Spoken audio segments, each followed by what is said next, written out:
Oh, I'm already a bit into this run.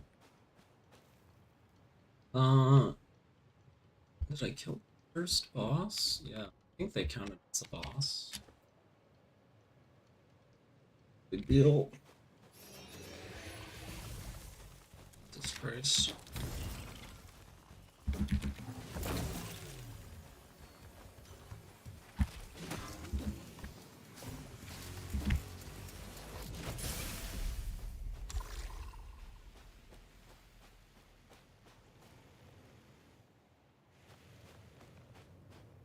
Need a target button. Not actually, and I'd probably never actually hit it because it would be annoying. And this is a commercial that people born in a year that starts with a 2 probably don't remember. But Store Target had a button. Is it no? What am I talking about? Target. It was Staples.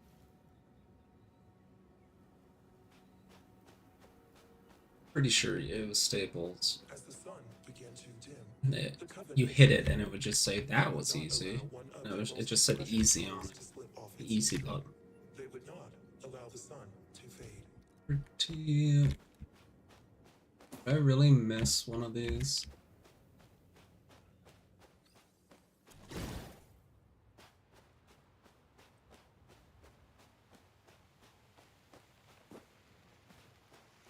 And I sold them, of course, but it's always stuck with. There's no point for it. That's all it does. It's stupid. It's kind of silly. Easy button.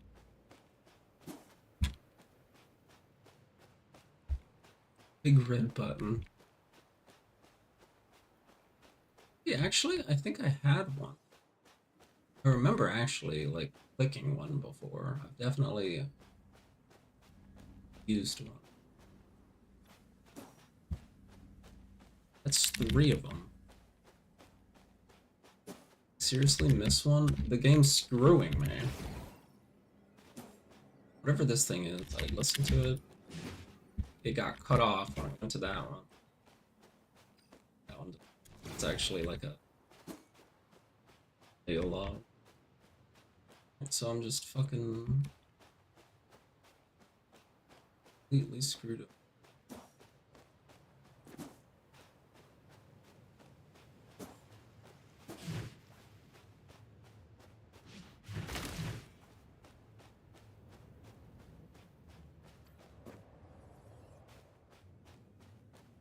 Awesome.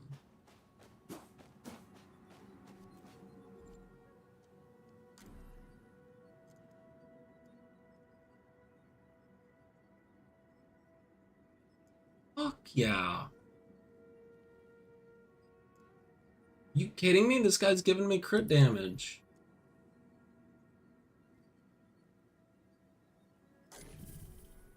That's all I could buy.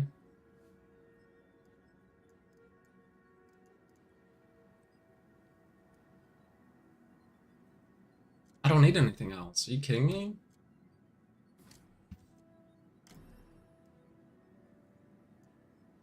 Oh. Crit has a 25% chance that. Oh my god, that's the best upgrade ever. It goes it down to 10 seconds? Wait a minute. I can recycle shit.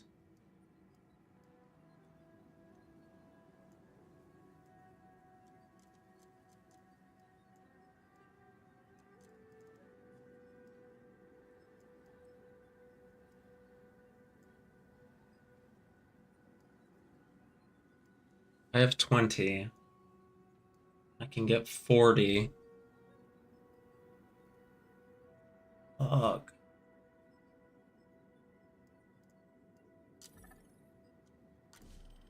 60.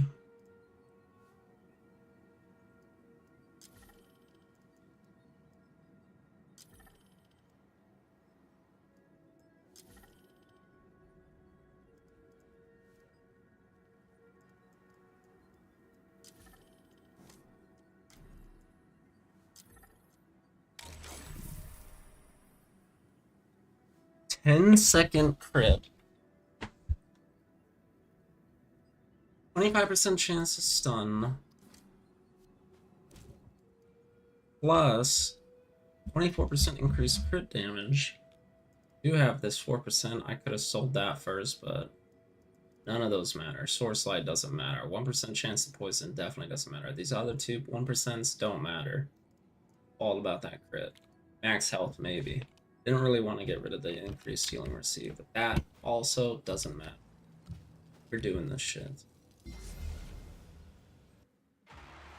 Sometimes I consider just letting you pass on to the next sphere. But traditions dictate that you need to fight me first.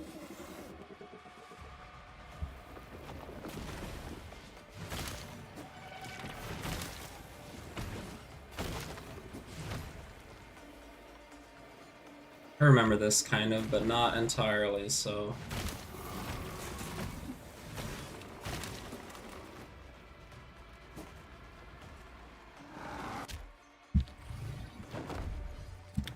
Oh, right. I was so confused about what the hell was happening. Yeah.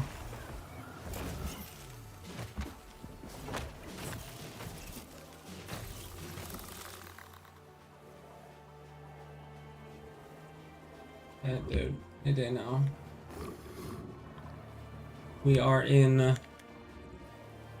baller mode.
What the fuck, bro?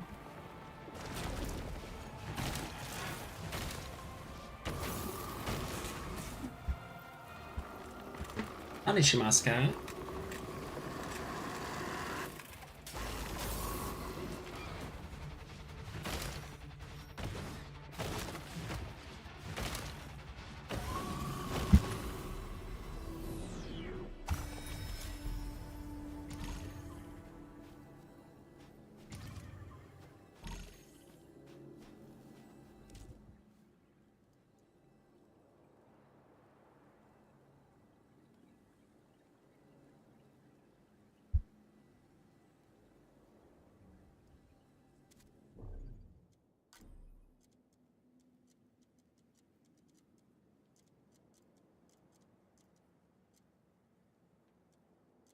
Guess I gotta look through this at some point. It's a lot of shit, but none of it's what I need to look at right now.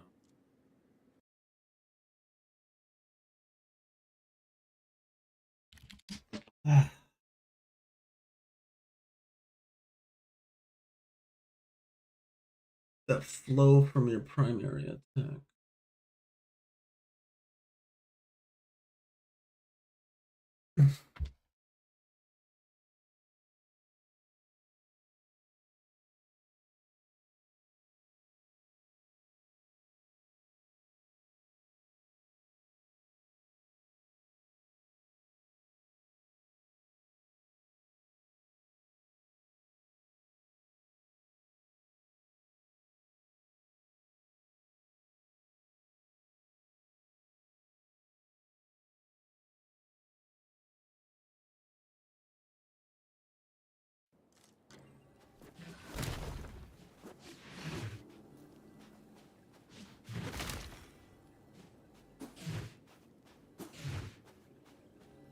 I think that means it's literally just my second, it's not my main attack. It's my second attack. Just the only thing I do.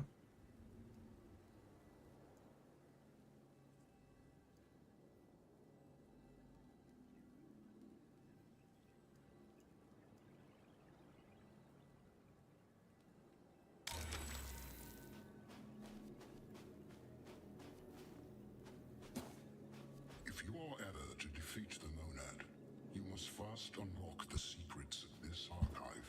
You must learn to read logos once more, the only language shared by machines and humans.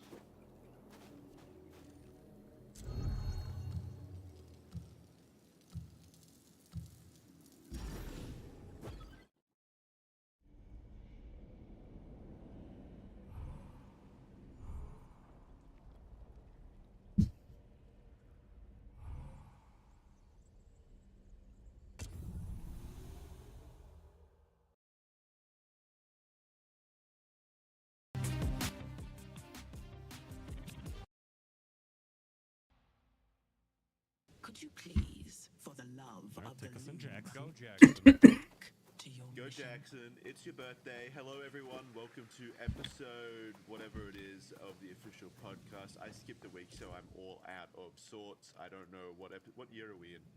Direct approach. How long have we Year doing this? So I mean, I just crit automatically every 10 seconds. I do a lot of crit damage. I have 24% crit chance Use inferior technology. and crit damage when I'm not. I'm already on cooldown, I guess. So Shit in my office. So thank you, Mac. Thank you, MacBook, for making me look better. You don't than I look usually better do. than me, though. And that's what's important. No, I mean, it's possible to look better than Andrew. So I skipped a week. I wasn't here last week. How'd you guys go? Best episode we made. We just kind of gossiped and like mystery book stuff we heard of, yeah. Was it like a We sat on drama the couch. episode? Yeah. I mean, we were on the couch and Andrew kind of put his hand on my lap. Yeah. Like, I didn't move it away. I was like, oh, maybe. I literally wanted to increase my FOV and I can't. That's That's So you guys finally get gay? Because with me, it's like an obvious black and power twink bottom, but with Rick and I, with a mutual agreement, it was like, we don't know who wants the top and who wants the bottom, so we just 69 the videos for like an hour. the fuck was that? Mutual, you know? 2 hours. Yeah, sorry, I wanted to be a little, not flashy, not show offy about it, but it was 2 hours. It was 2 hours. So it was just two bears hanging out. Basically. Yeah, we rolled down the highway like a car wheel, like it was perfect synchronicity, you know? God, that's so hard. I gotta ask, so who came first? Same time, mutual. Whoa. Wow. It was that is contractual. impressive. We worked everything out. Well, it's a parasitic vine, I guess. 1. Good to know. Somehow I knew it. Damn, Chat straight to counted us down. Somehow I knew it. Yeah. Yeah. I could tell. I looked at it. Instead of a clapstick, it was No, a it doesn't sync. appear to be parasitic. Yeah. That's so hard. I don't know what the hell any of this is. So you guys can have gay sex more and more. Well, we can have it whenever we want. We just choose to wait until you're not around. You know. I mean, you What can the watch. fuck? Yeah. Okay. But don't And it tell goes in the me direction you to shoot go it. away and you can like clap and cheer some. That's while we're I fucking. can't, I can't be a part of this. You could be the fluffer. Yeah, I mean, like, I guess a job's a job. I took 50 whole damage, man. I expect him not taking damage, and here we go. What the beginning of it is. Taking damage. I don't think we have any of that anymore. We used to Left, back in, like, right, and center. Back when we started, we were getting tons of gay porn about us. Those were fun. I love that shit. That always made me laugh so much whenever I read a new fanfic from That always made me Yeah, come like so, an laugh advancement. so hard too. Yeah. well, it gave me ideas on how to spice up my own romance. I dressed my fiance up as Kaya, and I'd pretend to be Andrew.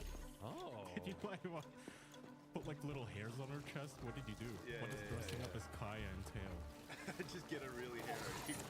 Put her in a yeah. I said grow it out for 3 weeks. Yeah, I miss those two. The archive of. There was one where I think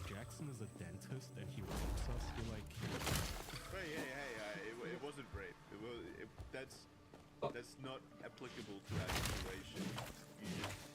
You pretended not to like it, I think.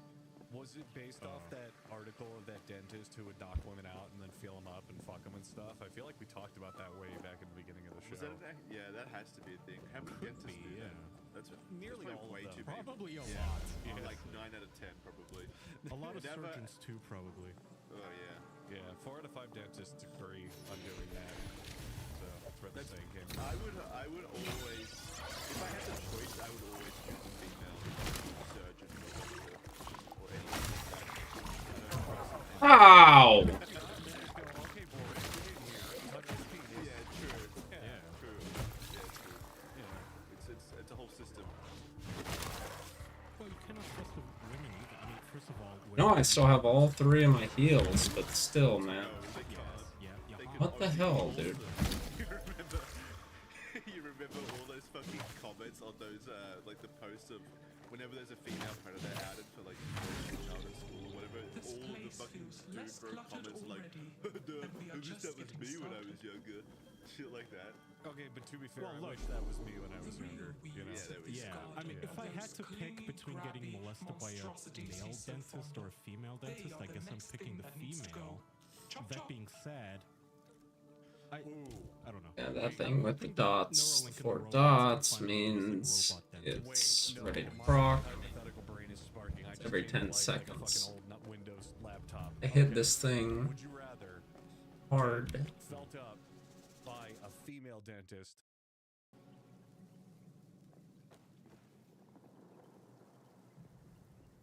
Oh.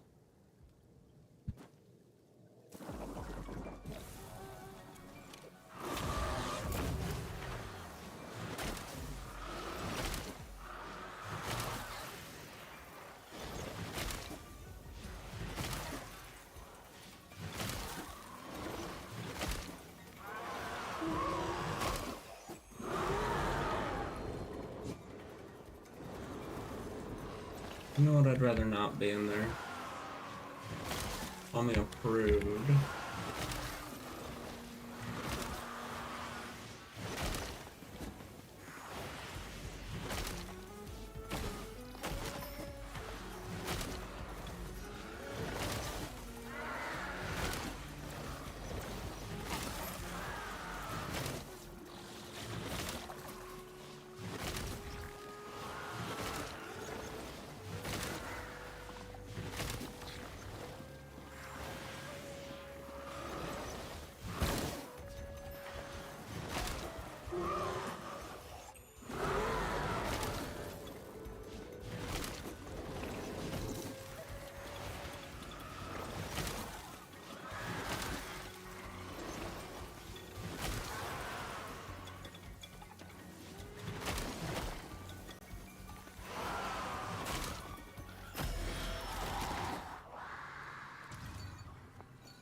Here we go, max health. Still don't need to use my healing. I refuse. Ooh, that's pretty good.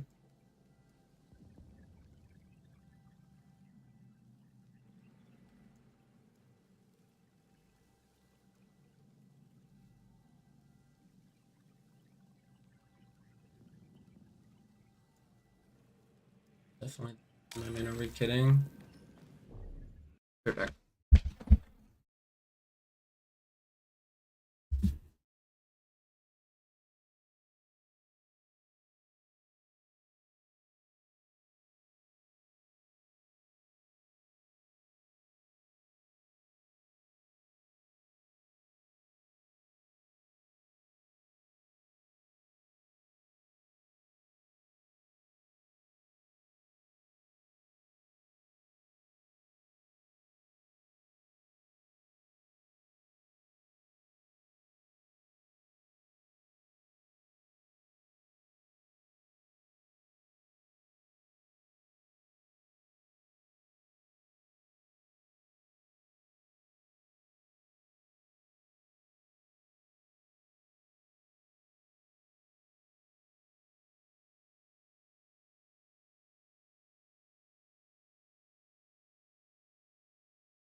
I tried to do the charge attack.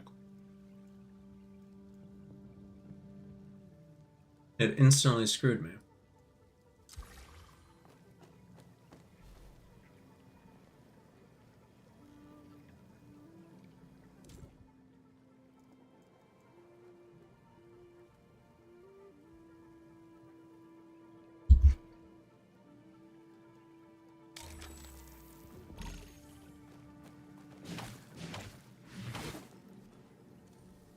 In the ancient past, the machine subdued nature.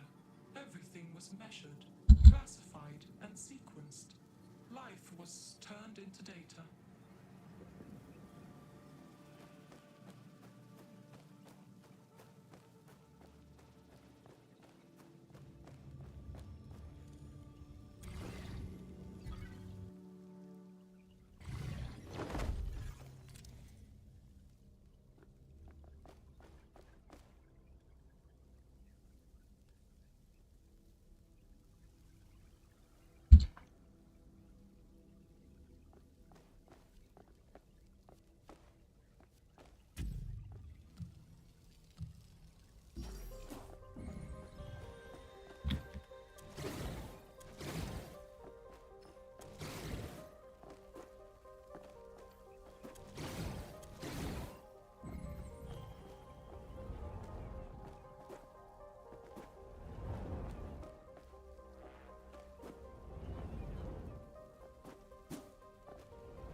Well done, monkey. You are shrewder than you look. Here, have a few more morsels.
Gotta check WoW.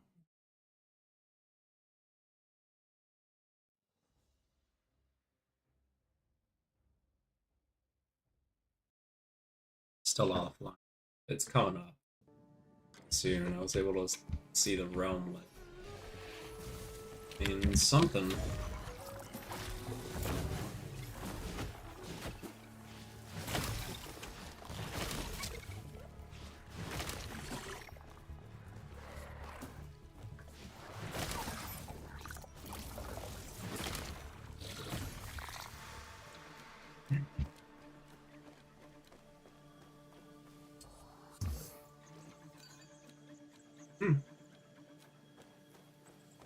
Um,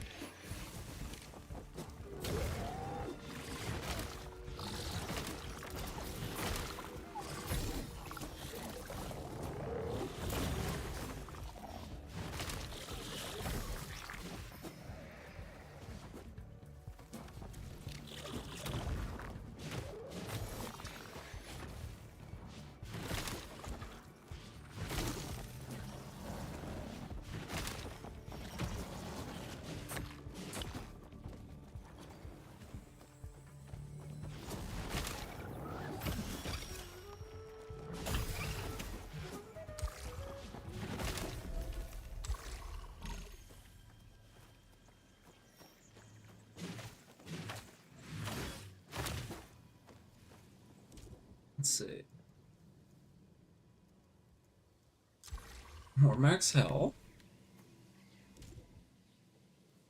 And an epic chest piece. Oh my god.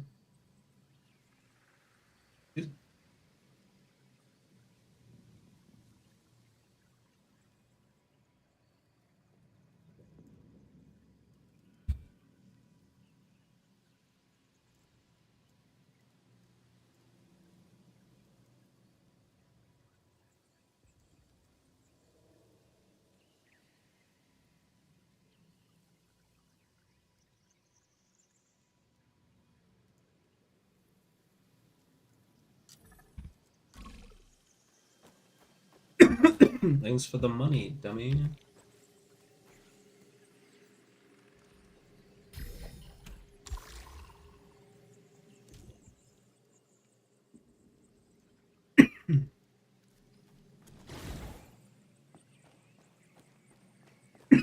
I'm glad I did that. This, like, in my head, I'm like, I'm doing this for literally no reason. I don't go anywhere, but I would have never saw this chest, which gave me an XP, which would have been nice if I kept that other thing that I didn't. Ability activation is my shield, which debuff everyone at the same time that I buff myself. It's literally a 5-meter radius. And the ability debuff is a 5-meter radius. So anyone I hit with my barrier, random. But it doesn't matter. That's so perfect. Literally perfect. Thought the chest was kind of lame. It's weak. It's not like strong. Definitely better than nothing. Let's see if I upgrade it. That defied measure and quantification. That was the reason you were destroyed. No hard feelings. Another I hope. 4 exposed one. Would have been 8 times.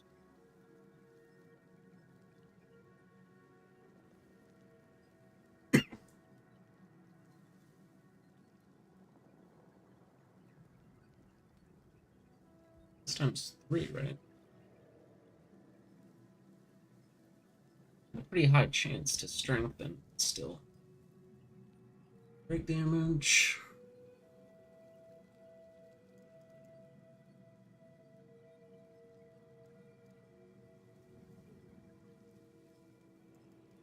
Absolute. I do get a free reroll.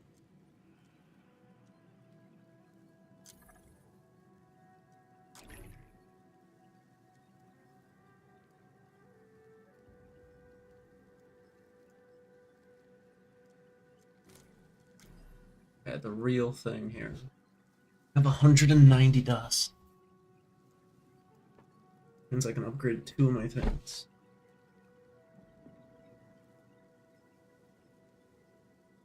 This upgrade has got to be the worst upgrade I've ever seen. It only gives you a 10% increased crit chance for spending 80 dust on it, and it doesn't reduce the primary attack damage reduction. That is Garbo. Then 10 meters, completely worthless. And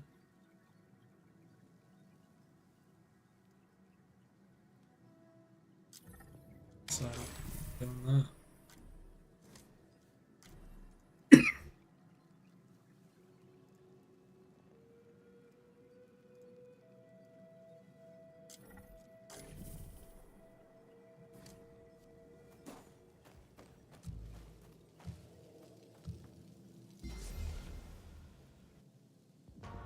What do you think of my creation?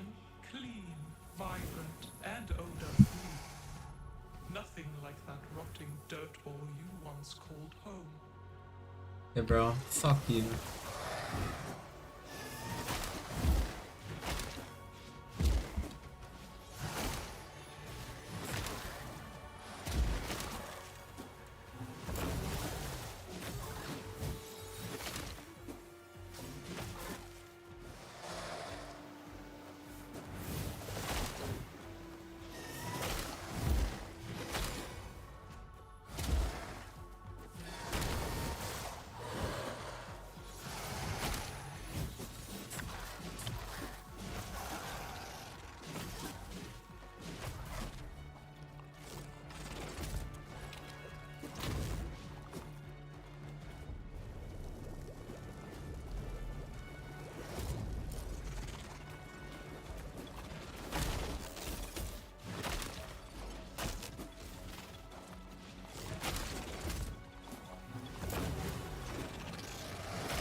Yeah.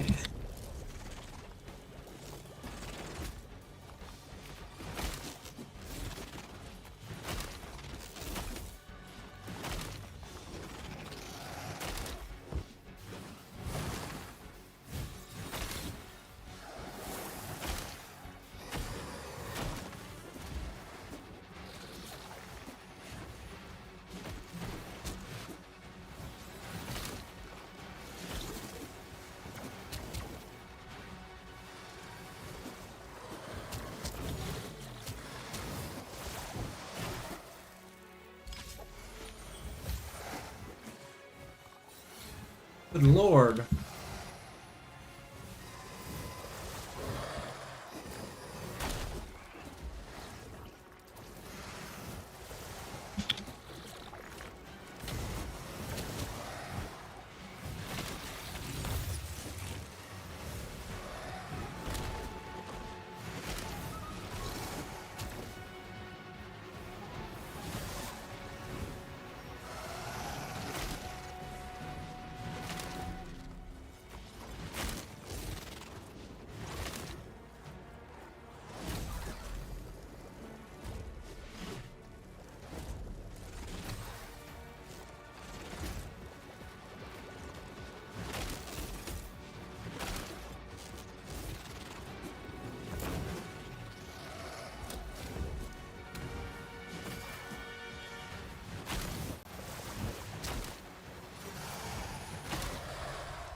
Holy shit.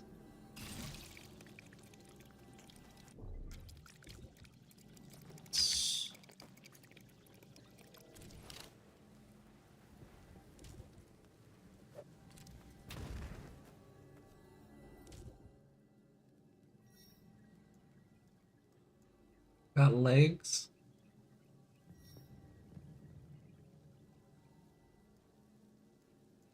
No, I either get healing or crit thing. One random dot?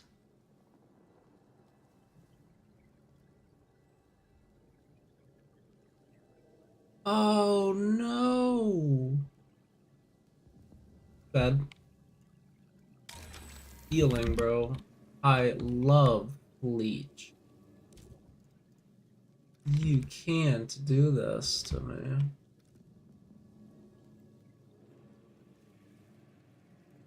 That's crazy.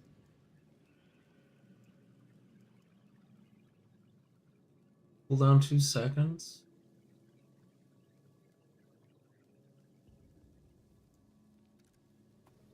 Probably does nothing. Those grabby plants. You need to weed them out. Get them before they get you. Oh, I didn't get any of them, did I? I know what she means by them now, I think.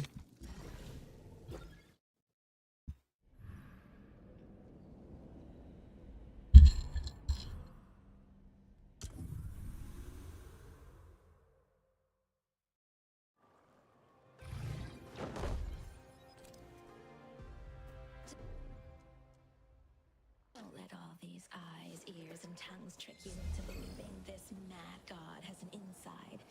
It's not experiencing anything. Feel free to just shut it down.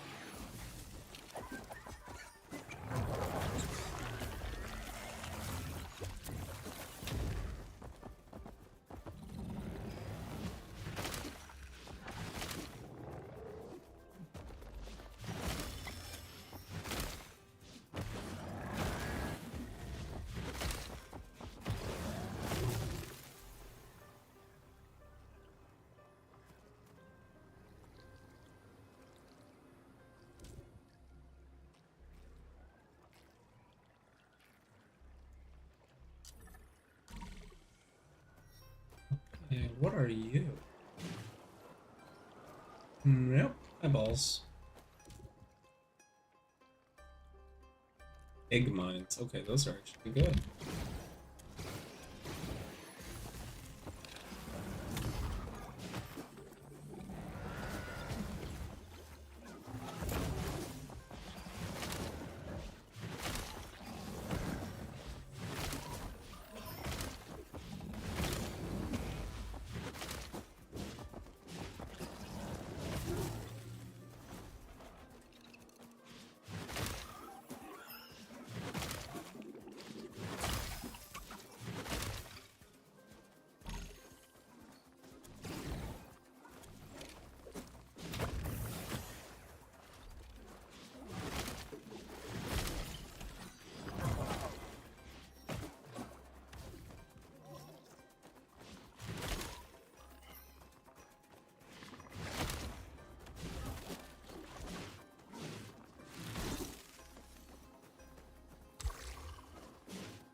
but she is grossly unattractive. She is like Yes. overweight and stinky and not good looking, and she's like, Well, I'm passed out, so 60 who cares? well, no, hang on. She's 62 years old.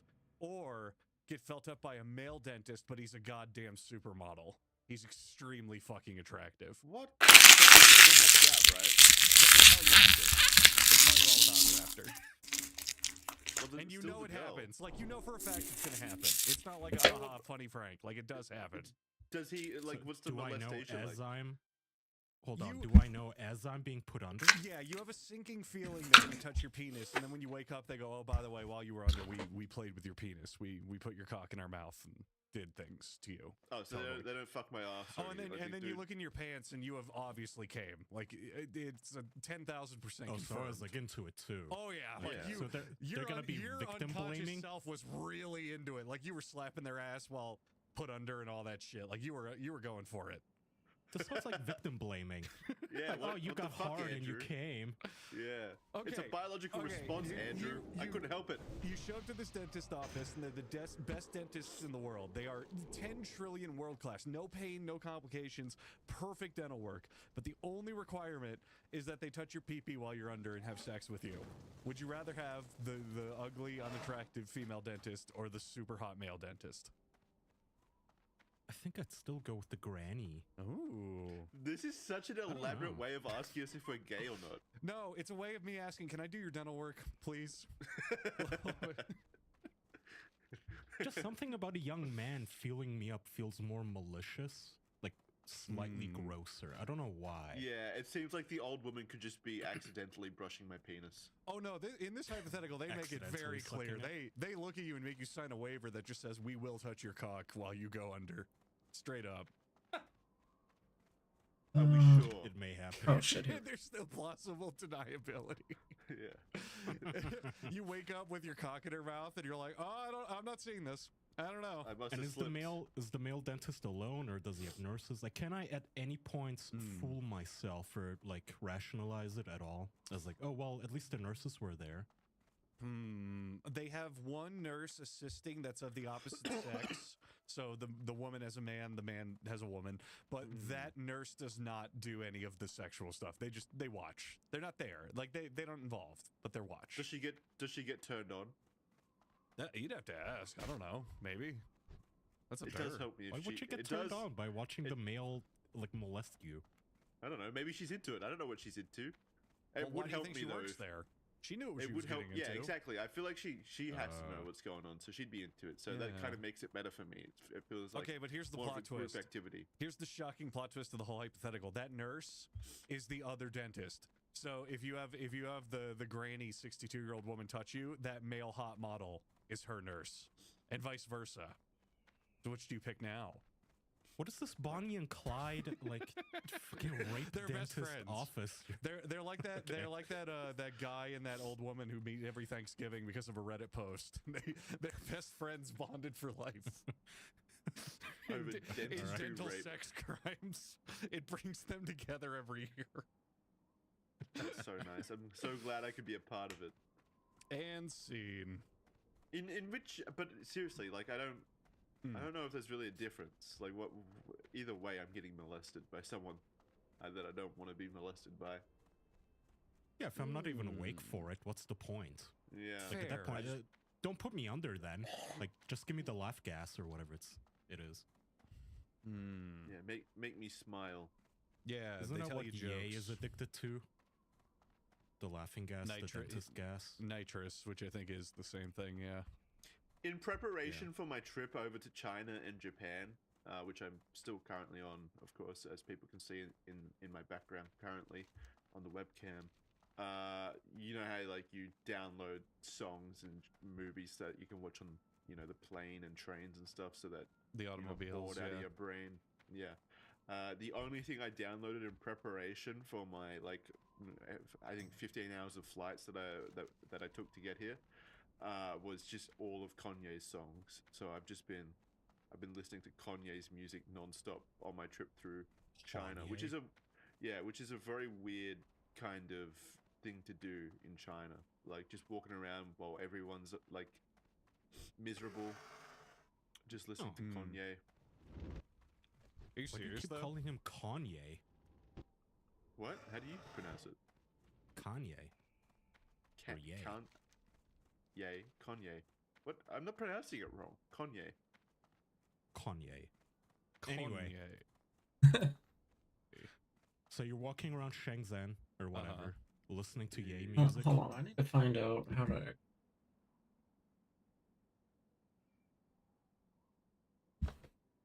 Right way.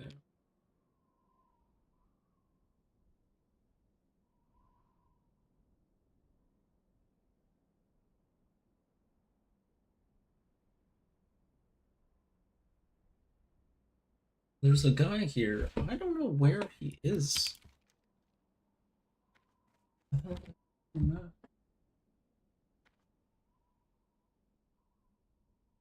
He shows it.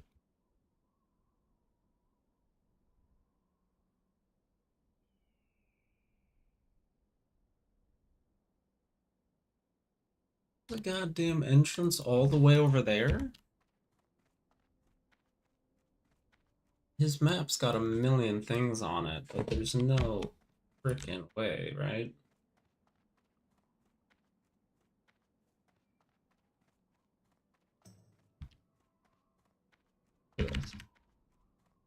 He's over here on the map.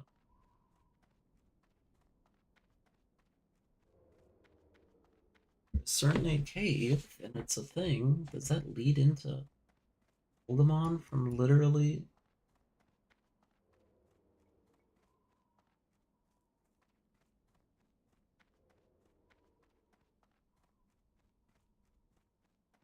Yeah. It's crazy.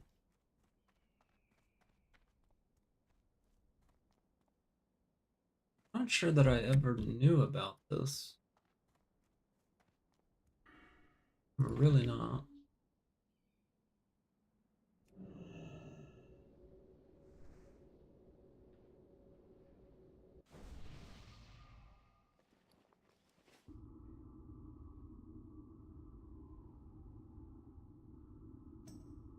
Once he gets in, he's in.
This asshole doesn't know what the fuck he's doing. Where is it?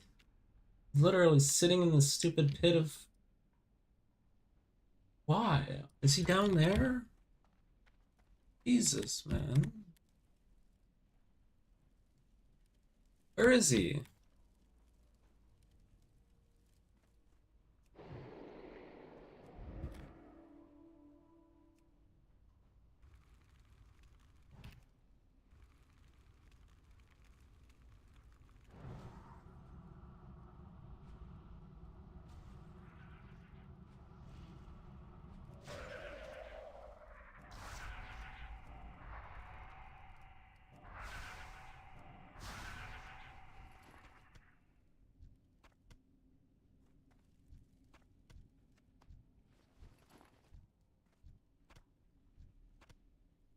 Do not understand.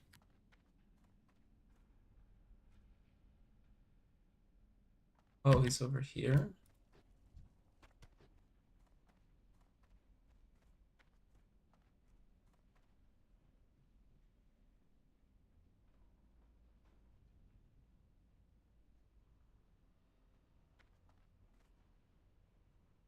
Am I even in the same area as this guy? Like, seriously?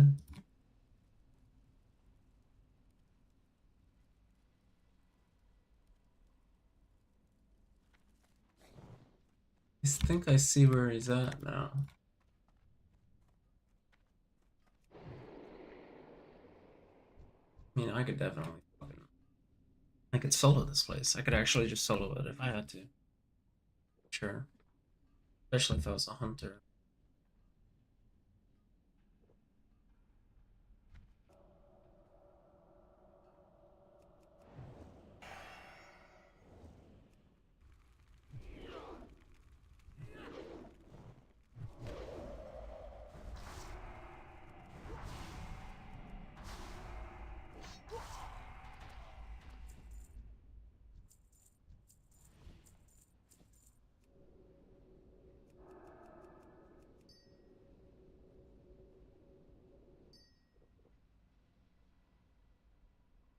Whatever, dude. You're listening to this Yeah. Christian album? Yeah, basically, no, he's Donder and shit like that. What made Which, you did make this decision? Like, why did you say, ah, yes, this China trip will be the Kanye trip? Oh, I love Kanye. I love Kanye's music. Even his bad albums, I still like quite a bit.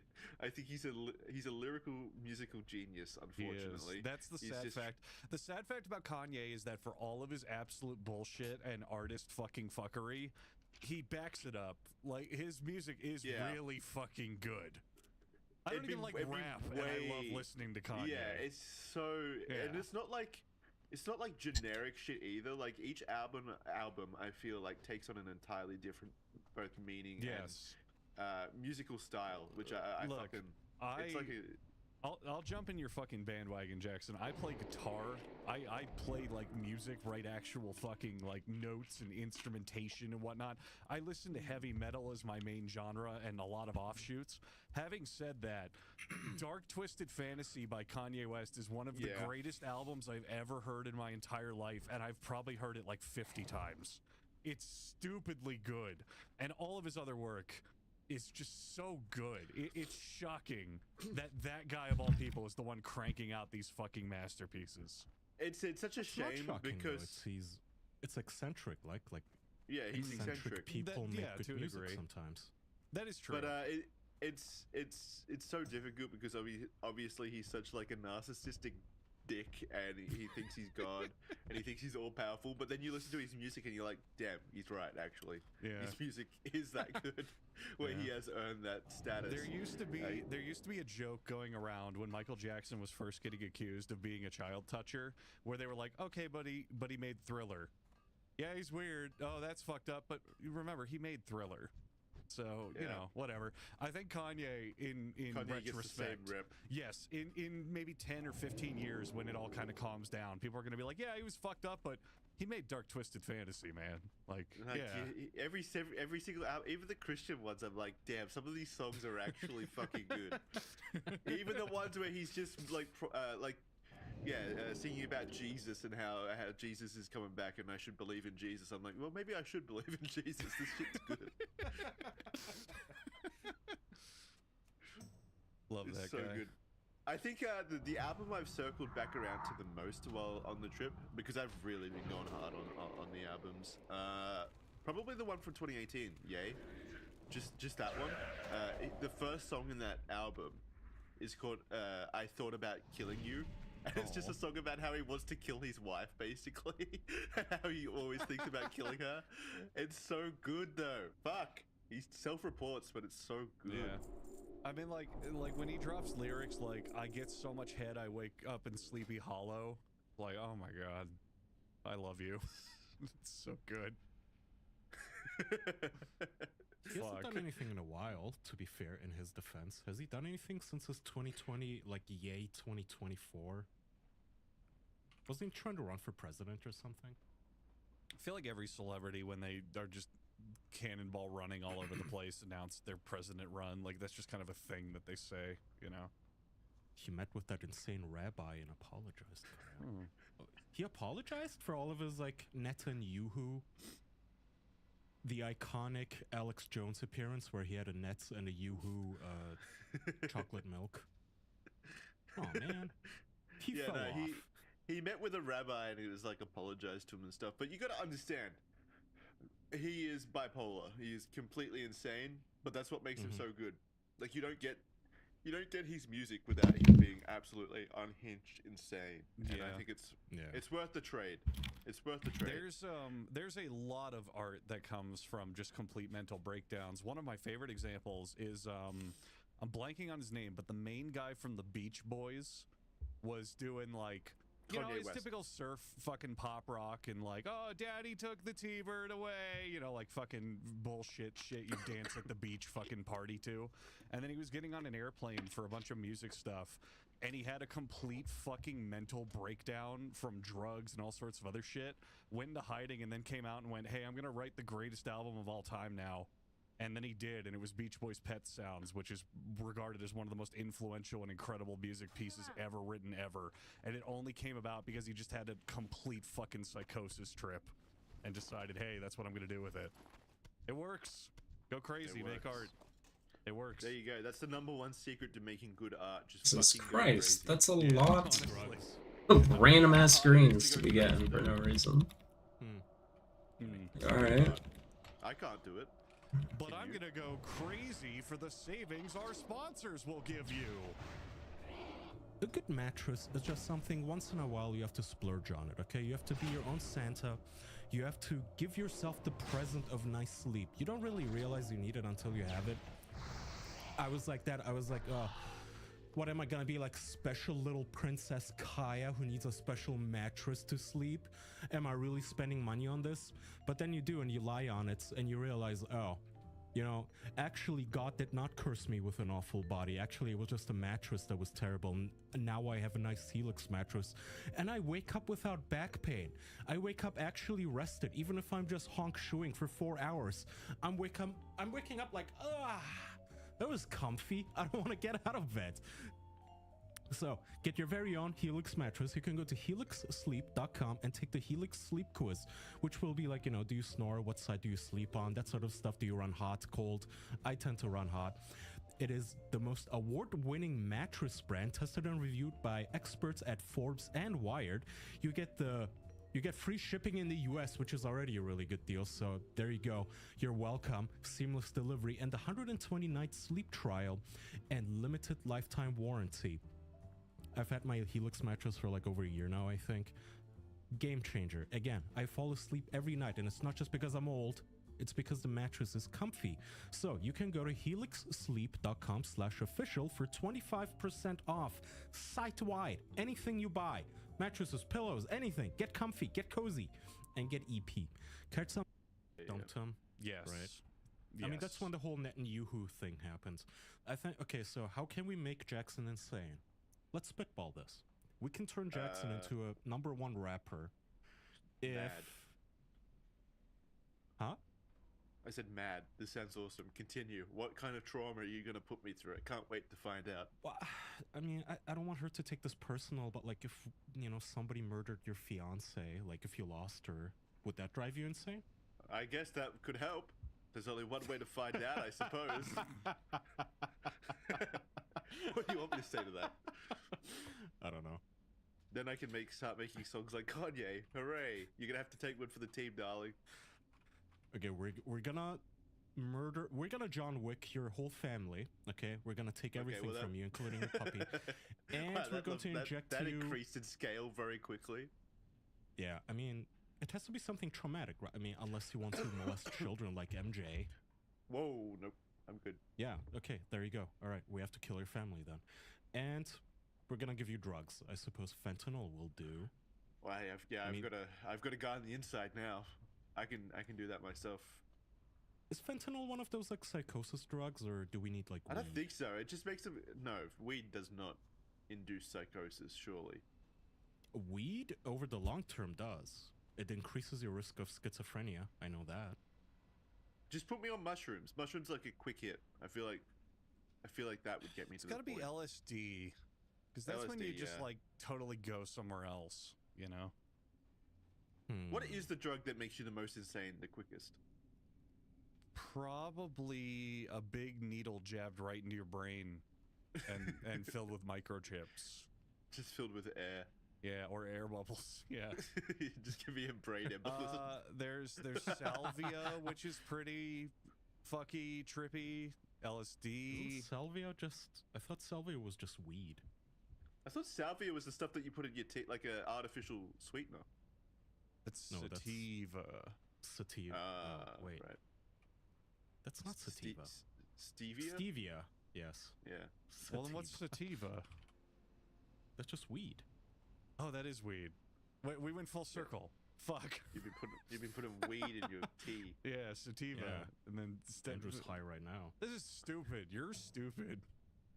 Like, okay, can we go back to the song about killing people that Kanye West wrote? Can I read you these lyrics? Ready? He sings, "Today I seriously thought about killing you. I contemplated premeditated murder, and I think about killing myself, and I love myself way more than I love you, so..." Lyrical That's it. genius. It's so good. He can't keep getting away with this. Fuck, that's such a banger. That is pretty good. Love him. Just fucking love him. Love him or hate him, he's a romantic.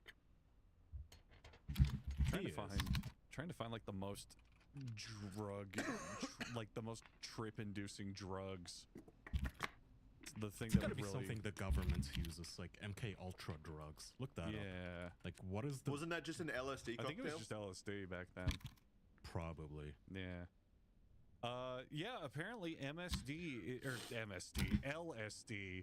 is the most potent by dose hallucinogen. So there it is. Did have to You do need that. like is that the most like one and done, one dose and you go insane on? I think if we gave Jackson like 100 hits of LSD in one sitting with no tolerance, he'd be gone. His brain would just be Yeah, but I think non-existent. that's more about the situation. Like, it sounds like you're torturing me, which would drive me crazy you'd no love matter it. what thing you're putting in me. You'd like it. You know. Yeah. Wait, can you not overdose on LSD? Yeah, you can, for sure. We need something he cannot overdose on, something we can give him in any situation. Anime. Like even Well, unfortunately, Anime. weed would fill that gap because you can't really overdose on weed. You give him the strongest possible weed known to man.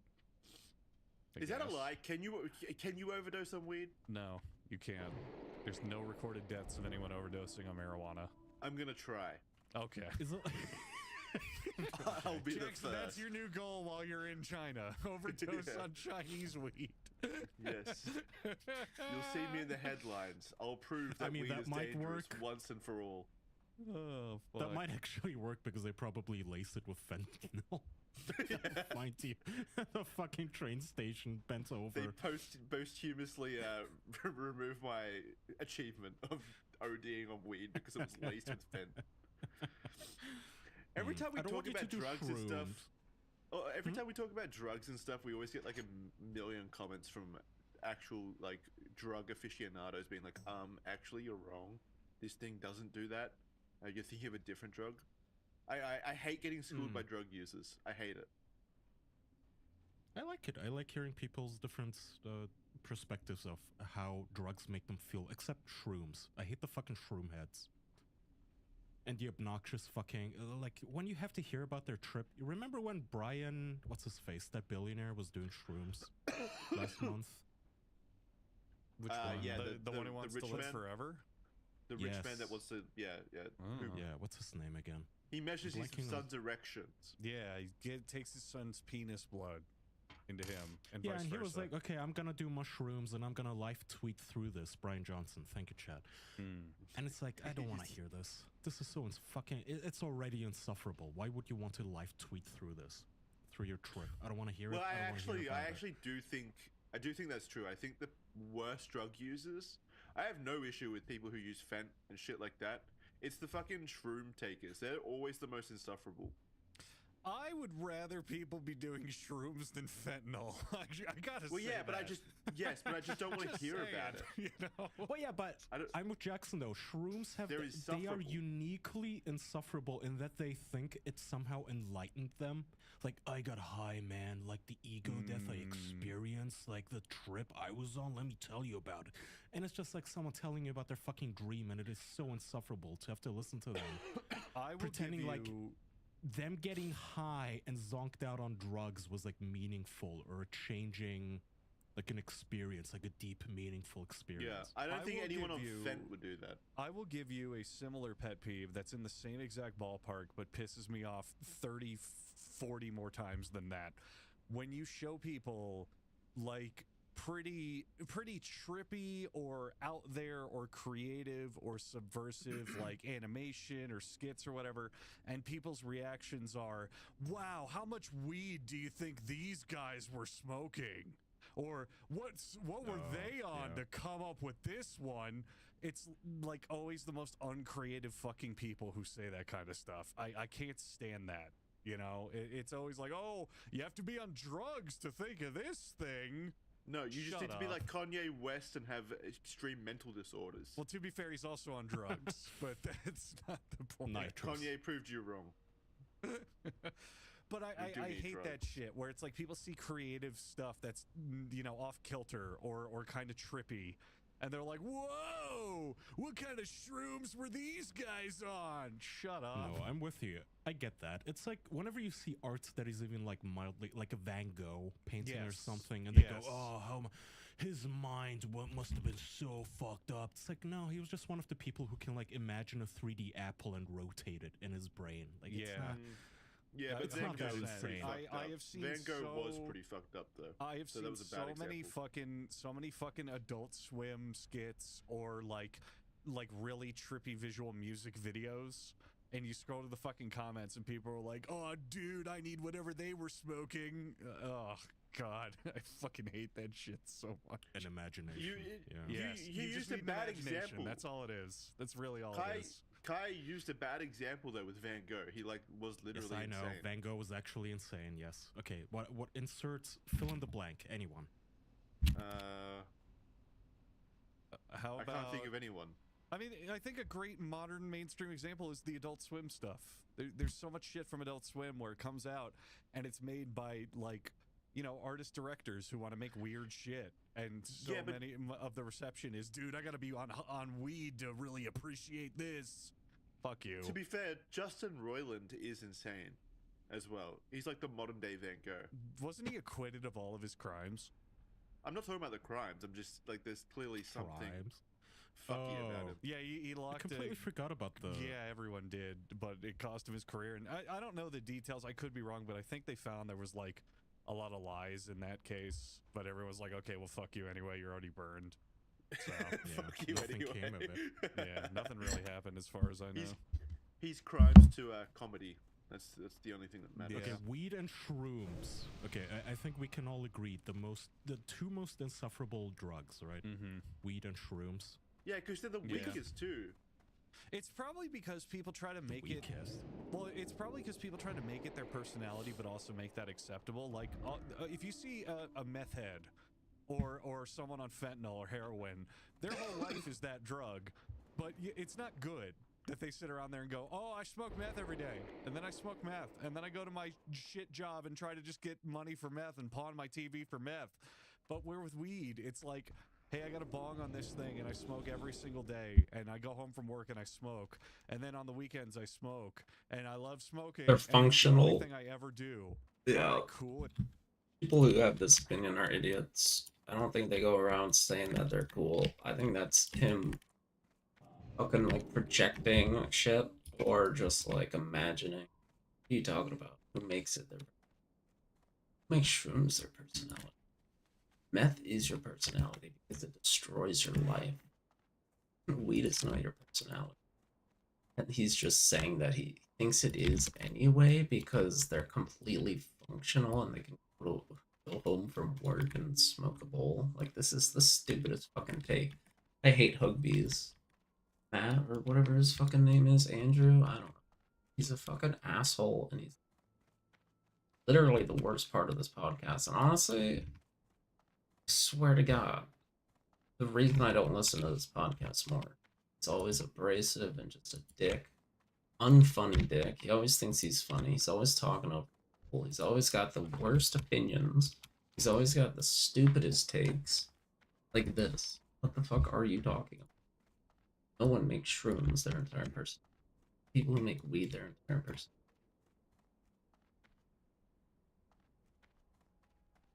They still aren't out there, like, saying it to everyone. I doubt this guy has ever interacted with stoners. What are you talking about? Interesting. I think that's the difference. Well, we sometimes get absolutely like the kind of people who would smoke out of like a pickle Rick bong are the ones Love get to offended by this. shrooms. It always Are riles often me up are whenever amazing. I'm Shrooms and weed anywhere, are drugs that are like just west so easy. in California or so anything, and it's like 10 a.m. and you terrible can for smell the you. weed in the air. And it's So like, simple. if this Yeah, was alcohol, Yeah. if you walked into a Very Starbucks easy. and the barista was just like slurring his Do them words and he all the was time. drunk and you could smell the, you know, that like Anything. faint whiskey piss stink on alcoholics. If Not you could affect your smell that, personality at don't- all. Dude, you need I don't know help. what that Like, word- it's 10 a.m. Come on, why Well, are you that's drunk the right point, now? right? That's the point. If you're if it's 10 a.m. or early in the morning, and you need some kind of substance to get through the day, one, you're an addict. That's pretty obvious. Yes. I know people say that weed isn't addictive, but clearly it is, because my mum has not stopped smoking for the last like 3 years. Every single Weed day, does not so have she an is heavily addictive addicted. chemical in it, but it is 110% habit forming. It is a like social addiction. It's not gonna trigger in your brain and make you withdraw and vomit on the floor and freak the fuck out if you don't have it. But it is 10 trillion% gonna worm its way into your daily routine. Well, and then, stay like, there. what's the difference? Ultimately, what's the difference? You're creating an It's- unhealthy habit. Well, the difference is, like, for example, if you get addicted to alcohol and you stop cold turkey, you could flat out die. That's not going to really happen to you with Okay, weed. so That's the basically, difference. weed addicts, in quotation marks, are more pathetic then, because they have the ability to quit. They just choose not Well, to. what's pathetic, and I'll take an even higher horse in this debate because I don't do anything. I don't smoke. I don't drink. I literally am just pure blooded sober. What I've Neither. noticed as I meet new people a lot is when you see people deep into these habits, they like can't fathom a world without them. I have met people, especially like in the dating scene, like ladies, women. I'm gonna start reporting those advertisements because I have no need. Never gonna buy. I literally just am not gonna do them. Signs like I can't even spell guarantee. I can't guarantee that he'll be a good tank. I'm not gonna spend money on a shit tank. Nonsense. I was gonna block him just to block him, but you can report for advertisement for you. Go forth to victory. See him on there. I'm trying to find people to actually run this dungeon. What the fuck?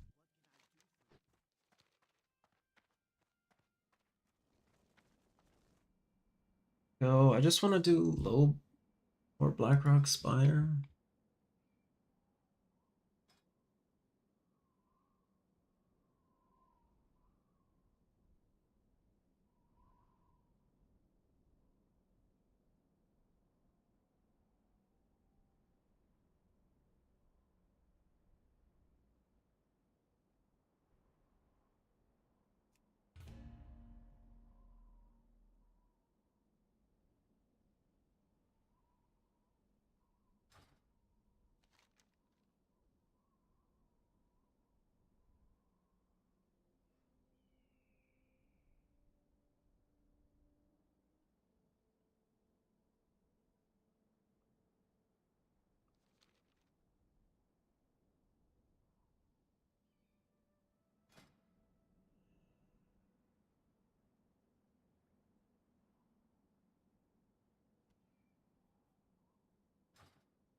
oh, hey, I know who talks to women. Fucking I stupid. thought you were but, gay. It could be both. You never know. You're allowed to talk to women and be gay. Strength. Anyway, so, you know, you'll be dating women, or I'll be dating women, and they're like, oh, do you want to get a drink? And if I say, oh, I don't drink, it's like, that's it. Door closed. They can't fathom They can't it. Yeah. fathom, well, what do we do? You don't drink? Well, that's it. There's nothing else to do. I'm done. Night's over. And they don't understand that, like, you can just not want to. You just not be interested. But to them, it's so ingrained. And this applies to, obviously, not just women, but anybody. There's so many people out there where they throw this into their routine, whether it's smoking weed or drinking or what the fuck ever, that if you show them a life without it, they're like, oh, I don't get it. Wanna do some Why Fent? not? Wanna I grab may as some well. Fent? May as fucking well. But it's like they don't know how to have fun without it. They don't know how to exist without it after a certain point, you know? No, I think it's just people, like, literally people cannot be alone with their brains anymore. It's part of it. It's definitely part of it, for sure. Like, Oh, you see well. people get addicted to these substances as a form of escapism, I think. Yeah. And I think that's what, like, in the sense of weed, I think that's what those people are addicted to more than anything. It's just that feeling of not being present in their brain anymore because they're self-medicating to such an insane degree where being normal, being you know, sober is scary. That's the scary part of your life from that point on. It's Well, there was this I mean, one- pretty clearly not healthy. Do you guys remember this one Reddit post we read? We got so much shit for that one Reddit post where it was a guy. I don't know if it was from the woman's perspective or the man's. Oh but it was yes, something I remember like, this one. My husband is high Monday through Friday every evening. When I come home, he's just high, playing video games on the couch, and I'm upset at him. Am I the asshole? And we talked about this, and we all said, took the well, woman's side. Yeah, clearly. yeah, and we got a lot of flack for it. Yeah, from people stoners saying, being like, "Oh, that's I'm so from losers unfair. getting high." From Yeah, losers. I have noticed the more I meet people and the older I grow, so many people in life do not have ambition. And that's okay. You don't need ambition. But then there are people out there that crave ambition. They need it to survive. That woman obviously craves ambition and wants a partner that has it. Not just that. No, it's not ambition just to want a partner that isn't fucking drunk every single day. High all the Replace time. Yeah, replace exactly. weed with alcohol in that situation. True. Always Very true. replace the drug every single time. Just replace it with alcohol and see how it sounds. That's my issue with the shroom heads too. Whenever they talk about, oh man, I have such a changing. Can you imagine if a drunkard was like yapping at you, drunk, like, dude, you don't get it, man. Like when I'm drunk, it's like an ego death, man. Like when I experience, it's like He's literally never done shrooms. That's how I know. Here's the difference. Like if An that person idiot. had made that post being like, The yeah, I get high psychedelic, it's once every 3 completely, weeks, absolutely she gets on my back, different. I'd be like, yeah, okay, that's fair. Like, Than alcohol. You know, What you're the doing it in fuck? moderation or whatever. You're still living a normal life. What an idiot. Yeah, I mean that is a bit All of unfair on them. the woman's side. The only one I If you're like getting is high Zella. every single day, and all you're doing is Even playing he's- video yeah. games. I cannot believe that we got flack for that. Like people This being like, oh podcast my god, what a just bitch! sucks. Always nagging the dude. He probably does so much for her. And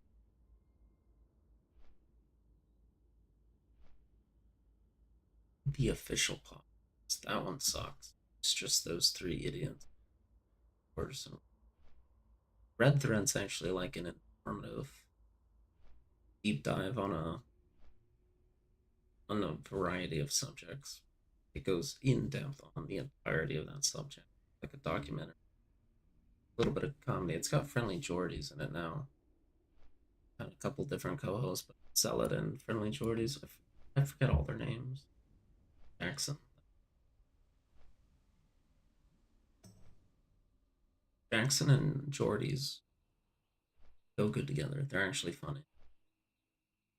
They're not idiots. Those other 2 are just fucking stupid as hell.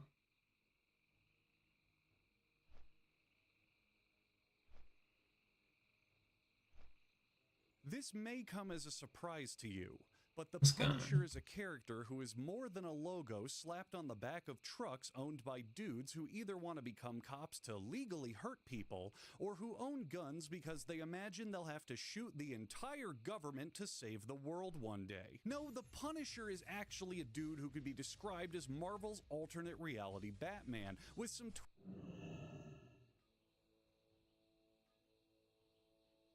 Made a video in 2 months.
I want to get rid of the robes of the Lich, but I can't. The Astoria robes are better for 99.9% of everything.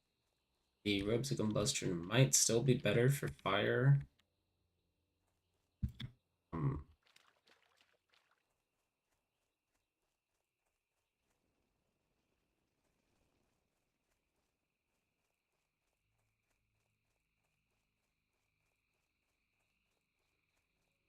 Probably not. Jesus Christ, get back in the fucking base, dude.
And you,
Hunter, rogue, two druids. That's all leather and then no plate.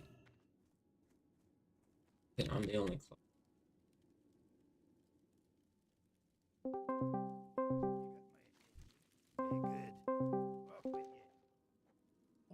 Where are my headphones? What? Why don't you have your headphones on? What? Oh, there they are. Hey, Why don't you have your headphones on? What do you need? because I wasn't listening to anything. Not. I don't know. Do I have to? Yeah. Too bad. What were you doing? Reading Just Reddit. sitting there? Oh, that's so weird. I put my headphones on even if I'm not listening.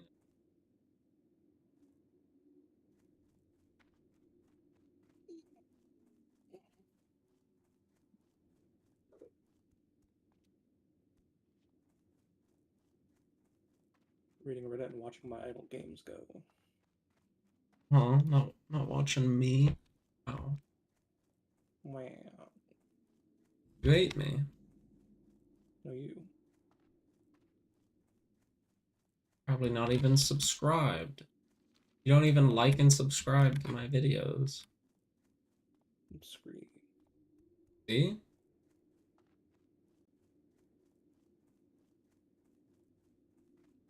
Fucking.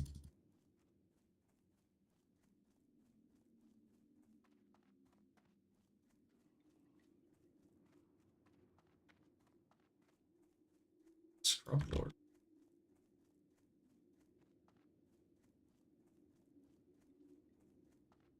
Level are you on the desktop defender? 31.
Doing strength.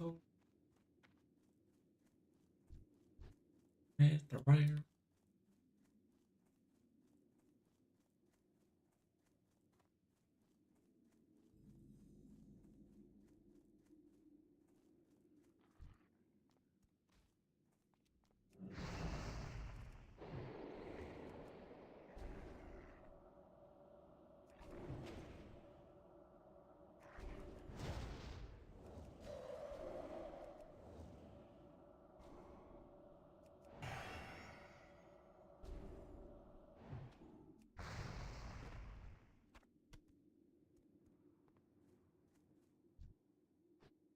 Bloody river.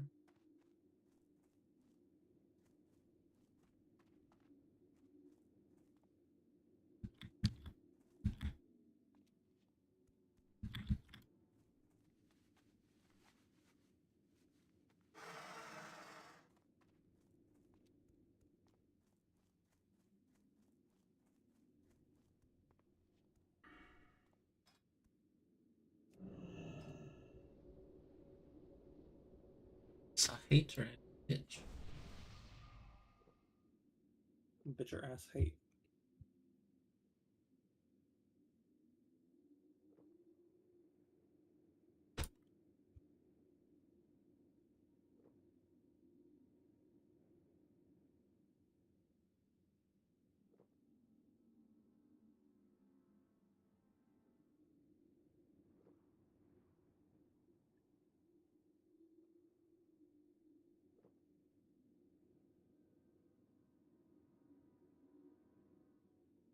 So Warframe didn't play it. I installed Lego Star Wars. Haven't played it. I got shit to do.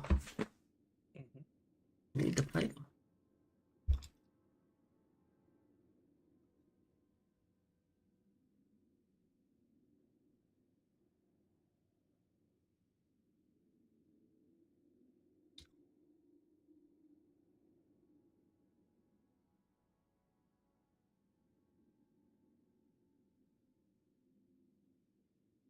So, how that's going.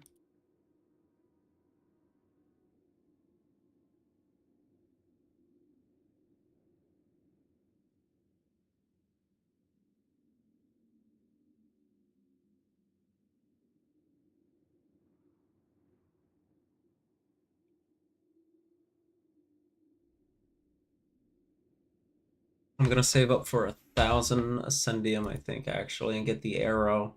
It's a rapid projectile that pierces one enemy. There's a flamethrower I can get, a ballista. I haven't bought any. I bought that blue hole, and I never again. I can now buy the shotgun or the shuriken. I don't know though.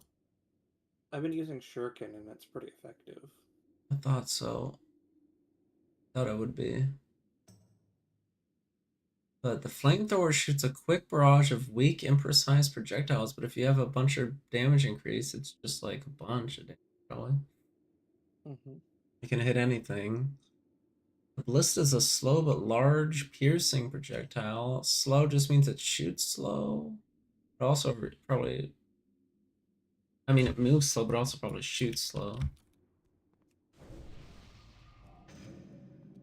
It seems to me, based on observing, that the faster firing weapons are probably better. Just with the amount of shit that keeps coming at me. Yeah, I want the arrow.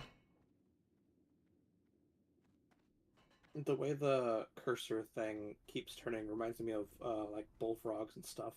The way they just turn on the spot. You talking about? And they see like prey and stuff that devour.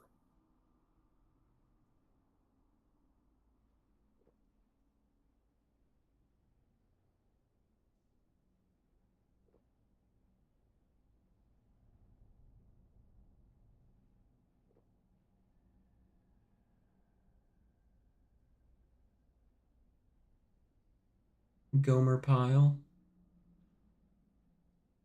Mm-hmm.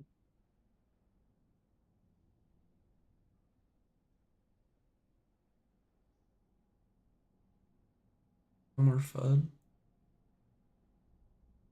Buddy duddy.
Good, I took extra bullets. Mm-hmm. And extra loot. And more more flat damage. I just spent a bunch. I don't think you actually need the extra weapon. I think you need to increase all of your shit. Extra loot, you mean? Yeah, extra loot. But these bullets, I'm gonna put on single. It's going too fast, but it's going on.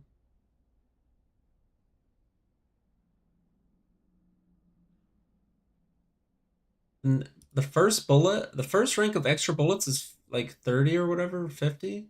The second And then rank it's is 10,000. 10,000. What the fuck? Yeah. That's how you know you need to take that first rank. Yeah, that's gonna take a while to save up. My last ascension, I got like 500, I think, out of. And it's like, that's gonna take forever to save up for. And that was letting it run basically all day before I think.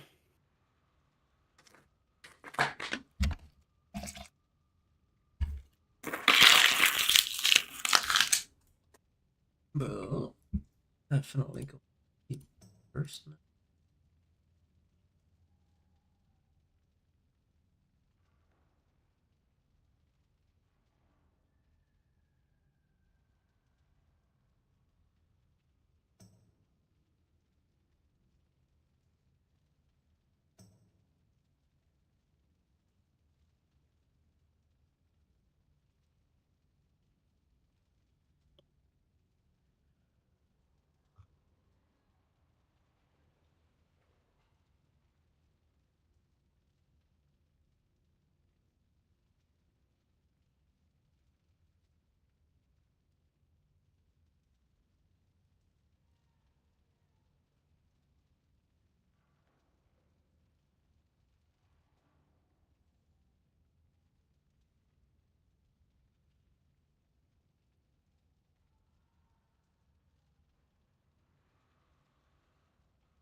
Is this the most realistic looking zombie game ever? Some people might argue that. We wanted to talk about this today.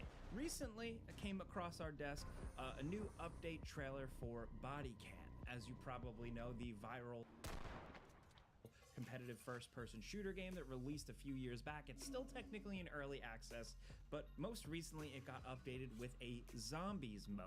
And the trailer was absolutely awesome, so we just wanted to jump in and take a look.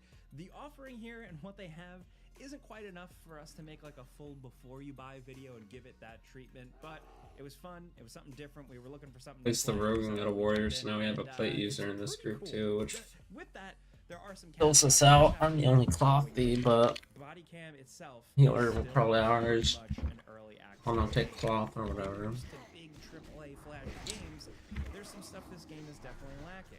But the visual quality, obviously the filter, the fact that it like looks like it's real world footage recorded on a police body cam, like that type of thing, combined with just some good, simple, fun gunplay, movement, shooting, all that, makes for an interesting and pretty good time at your PC playing a game. I still think it could use a lot, but the community has really taken to it. A lot of people really enjoy playing it, and there's some good stuff.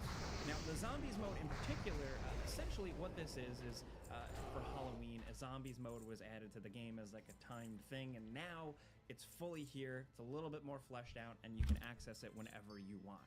You can just jump into it. You can host your own. You can invite up to 3 other friends to go co-op through it, and it's PvE. So the learning curve is a little less intense. I still recommend, like, you know, playing a couple of body cam matches, maybe going through that like little tutorial shooting gallery area, but ultimately this is 2 zombies maps, 2 ways to play. There's the Haunted Asylum map, which actually comes from the Halloween update that's from 2024, as well as a village map, which kind of gives me Resident Evil Village vibes, and that's all right. I love that. What you get is a very, very simple, like simplistic zombies type of gameplay mode, but with that really good body cam gameplay, first-person shooter, perspective, visual style, all that. There's not a lot to it. You just kind of progress through these pretty damn good looking maps, shooting your way through, occasionally picking up some small weapons and figuring out a few things here and there, but that's really it.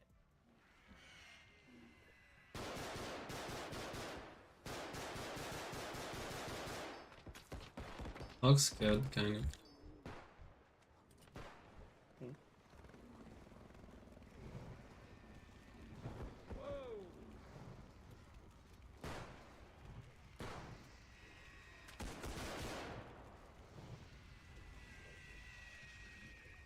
So with that, I think it's safe to say that like you can go right now, you can buy body cam on Steam for like $30 US. That is not worth the price of admission here. The zombies mode is really, really simple. This game is clearly made by a small team, and there's not much to this. It can be glitchy, it can be weird, it can be buggy. The zombies don't have a ton of animations.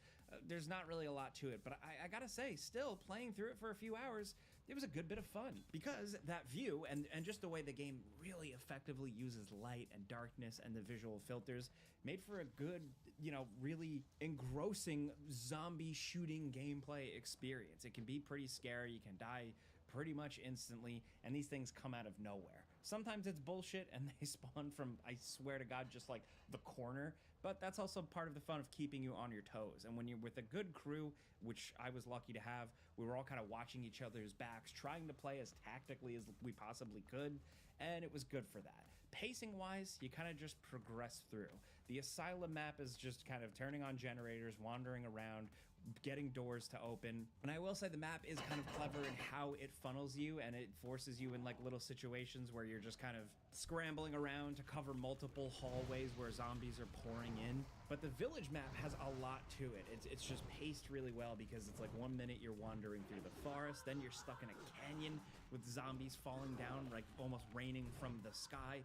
Then you're in underground caverns fighting zombies in a mine shaft. You can go to like a haunted cemetery with a big church ringing its bell. There's just a lot of really cool shit here. And the community has figured out that with Village, there is technically like a big ending to it. You got to figure out some things, and thankfully the community has done a really, really good job piecing it together so far. But while you're blasting your way through these levels, you'll encounter slow, regular old shuffling zombies and some fast ones that screech and run at you. They all kind of look and feel the same, but those fast ones can be a little bit more dangerous. And occasionally you'll encounter like a bigger, lumbering kind of boss zombie. And these guys look cool as hell, and they take a shit ton of bullets. And that actually makes it pretty fun because you can just sit there and unload into these guys. But you always got to be watching your back because a zombie can come up behind you and basically tap you on the shoulder and you instantly die. This is where the game feels still a little rough, still a little work in progress because you don't have a lot of visual feedback of when you're getting hit or when you're about to die.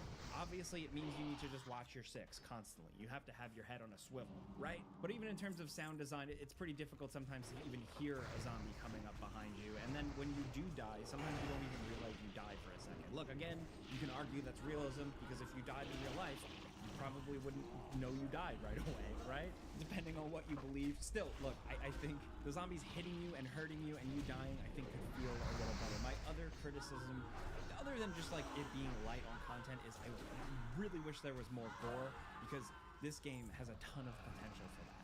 These zombies sometimes go down in a shot. Other times you can riddle them with bullets or shoot their leg out and they'll fall down. That stuff's really great, but the gore, if it had better gore, it would have taken it to a whole nother level. I would love to see them add that. Even though I know they do like the body cam thing where they censor some footage, like they pixelate footage, that would even be cool to see on the zombies, but you don't really get it. Also, I think this might be a bigger thing with the game itself and updates and stuff, but I did have some performance issues, specifically the performance in Village did drop after a point, and I did have to futz with some settings a little bit here and there to get the game running to my liking. So again, it is still an early access game, a work in progress game, and again, one definitely being worked on by a small team. Still, we had a lot of fun blasting these fools away, and then as you go, you'll find little crates with question marks on them. You can crack them open and find either special grenades or weapons. A big shotgun, a Desert Eagle, an Uzi, an SMG, a big old assault rifle. You find all kinds of stuff. When you die, if your other teammates are alive, you will eventually respawn, but the one downer is that you don't get all the weapons that you had picked up. You start back with a pistol, so hopefully your friends can be friendly enough and, you know, drop you one of their spare guns, or you're just SOL. And look, in terms of engagement, other than the shooting and the wandering around, there's not a lot to it. If you're into like Call of Duty zombies, mechanically there is drastically less going on here. You're just progressing through, occasionally wandering around and turning on a generator, then following that cable to a door that it then opens. Every once in a while you'll find those weapon crates, but really it's just about the moment creeping around, shooting zombies, and trying not to die. And that is where this works really well. Is it the most compelling, life-changing thing? No, but moment to moment, it can be incredibly tense. Again, the use of light and darkness is really good. The on-screen darks, you know, the black is deep, it is rich. You can't see anything. You need that flashlight. Sometimes that flashlight sucks, but that makes it really effective and sometimes kind of scary.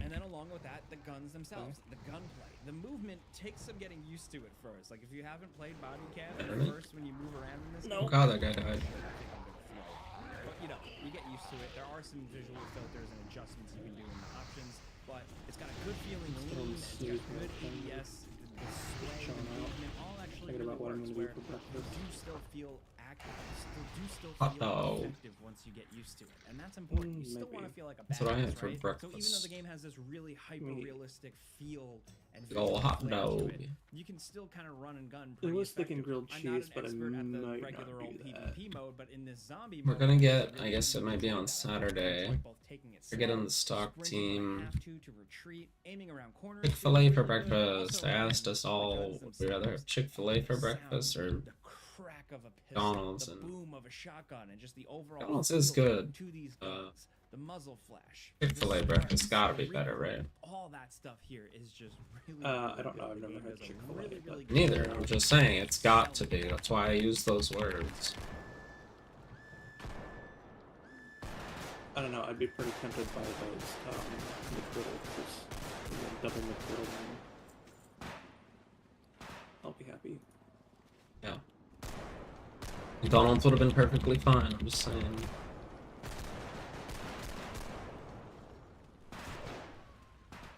And I can tell that's why people definitely get into body cam. But for a zombies mode, it's just nice to really take advantage of that stuff, especially because I'm not the most like skilled PvP player anymore. My skills are really rusty, but smoking zombies is awesome. And having another excuse, another opportunity to kind of engage in that body cam gameplay is cool. But again, the way the zombies kind of tend to come out of nowhere can feel a little craptastic or just scary and keeping you on your toes. But also the village map has a really clever thing like where it kind of changes things up as you progress and move through. Sometimes you'll be kind of in the daylight or like the afternoon light, and then all of a sudden pitch darkness, or the snow is coming down real hard. And that can lead to certain moments where it can be really difficult to see, and you gotta like really be extremely perceptive to what's going on around you in order to survive. Again, I still want to stress, there's not a lot to this mode. It's the 2 maps and that's it. And even in those maps, you're not doing a lot other than shooting. But that moment to moment, the fear, the being cornered in a room, running around with your... I'm the only one in here that can get Scourge Stones, so I'm gonna get all the Corruptor Scourge Stones. And literally, they're all getting funneled to me. That's insanity. An awesome machine gun or something like that, and just mowing down dudes and hearing the crack of your gunfire. All that just really works. Still, it's not something like I'd recommend you go out and buy body cam just for the zombies mode. It's just way too light. And the developers have said, I've seen them post on like their socials and on Reddit and stuff like that, that their main focus is still working on the main body cam experience, fleshing that out, finishing that. That's the heart of their whole development, and I totally respect that. But I would like to say that once they finally really wrap that main core game up, when they really get it the way they want, and they only focus on content offerings, I think if they leaned into zombies mode, because it is something the community really requested coming back here, I think if they leaned into it, they could really have something on their hands, a really cool optional mode, because you could tell like from day one when body cam was first revealed, when it went viral, right? That style of game, that visual filter, all that was begging for a zombies mode. So I'm glad we got a little morsel of it here. It's not a ton, but in moments it can look incredibly realistic and cool. I'd love to see more engaging maps that require you to do more, different zombie types, more availability of weapons, more reasons to really work together as players, except for like a select few little bits here and there. And again, we're talking zombies, we're talking scary stuff. I'd love to see more gore. Is it the most realistic zombie game ever? I don't know, like mechanically or anything like that, but visually, you know, if you get this just right, you have your settings a certain way, you know, you're taking it slow, this can look very realistic and pretty scary. It's good to play with headphones on, with the lights off, and with a good friend at your side who can hopefully aim better than I can. So again, really not perfect. It is definitely an indie experience. It still has its flaws. It is very much a work in progress. But it was cool to dive in and check it out. So if you already own body cam, maybe go for it. Maybe see for yourself. But again, we just wanted to look at this today, take a quick look. This video isn't sponsored or anything like that. As the year wraps up, we were looking for some interesting little videos. So let us know what you think. If you did Nice down 25 mana per 5. Plate legs are really good for a paladin that doesn't exist on hard. You haven't, let us know what you're thinking. We'd love to hear your thoughts in the comments. And if you like this video and seeing some gameplay and hearing about a game helped you out at all, clicking the like button helps us out. I had a need on these 2 greens because they're better than what I got. One spirit 9 inch. Better than my 8 int 3 stand. I have to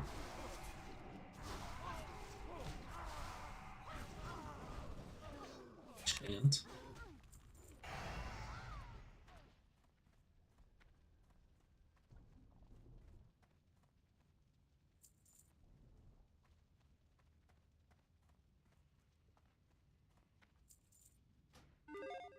So, games range from easy to hard, right? That's not a controversial statement. And horror games are games, so you got some that are crazy easy, you got some that are very difficult. We want to talk about the latter today. Hi folks, it's Falcon, and today on Game Ranks, 10 hard horror games that will make you beg for mercy. So let's start this one out with Scorn at number 10. At first glance, it looks like one of those oddball indie walking simulators with basically no actual gameplay. But if you're going into Scorn expecting an easy time, you're in for a rude awakening. There is health management to Scorn, weapons and enemies to deal with, and for whatever reason, it is all incredibly punishing. You're slow, your weapons all suck, like not in the usual FPS way, like they're legitimately terrible.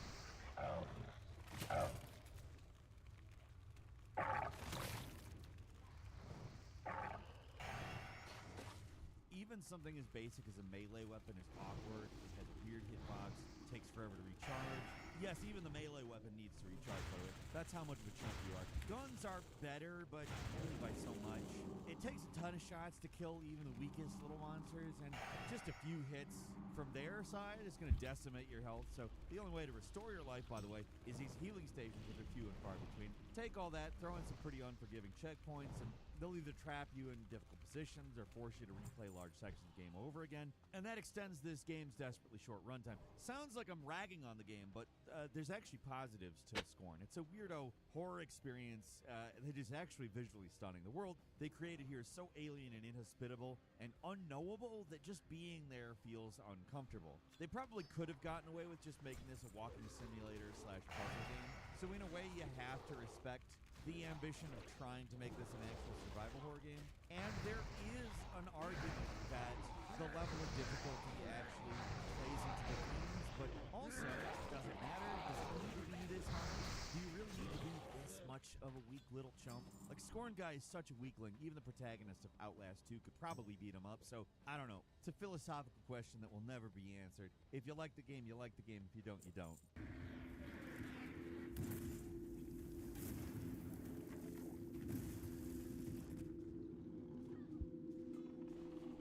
Number 9 is the Callisto Protocol. What makes this game so viciously difficult? Putting less popcorn in me popcorn bag. I can tell. Good ideas buried in here. A lot of do them that. are in Dead Space, but when Callisto tries to innovate, it mostly makes the game more frustrating. I won't tell you it's as hard as Scorn, but it can be more frustrating than Scorn, especially if you're like me, one of the poor fools who played the game right when it came out. There's 3 things that are the primary culprits of this game's difficulty.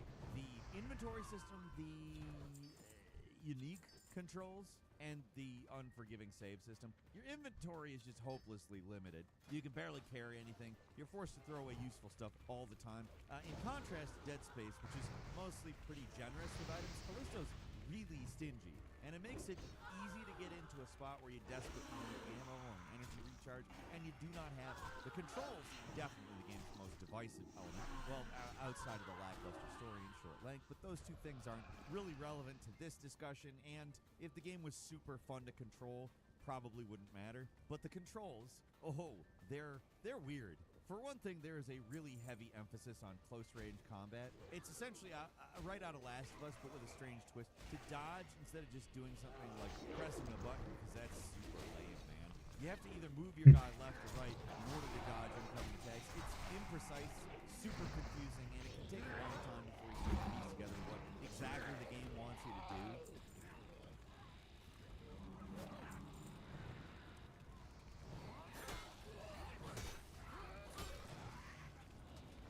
And while you're still trying to figure it out, you're going to die a whole lot because it's also really fiddly and needlessly confusing at its best.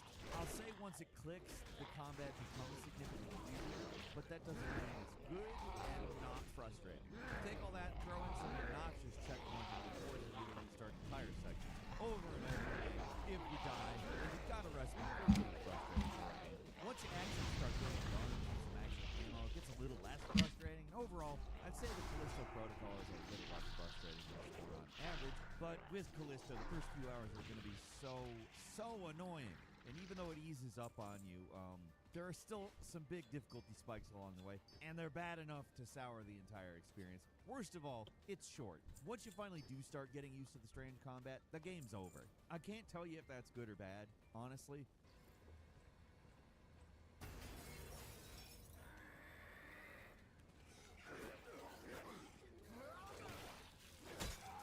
And number 8 is Pathologic.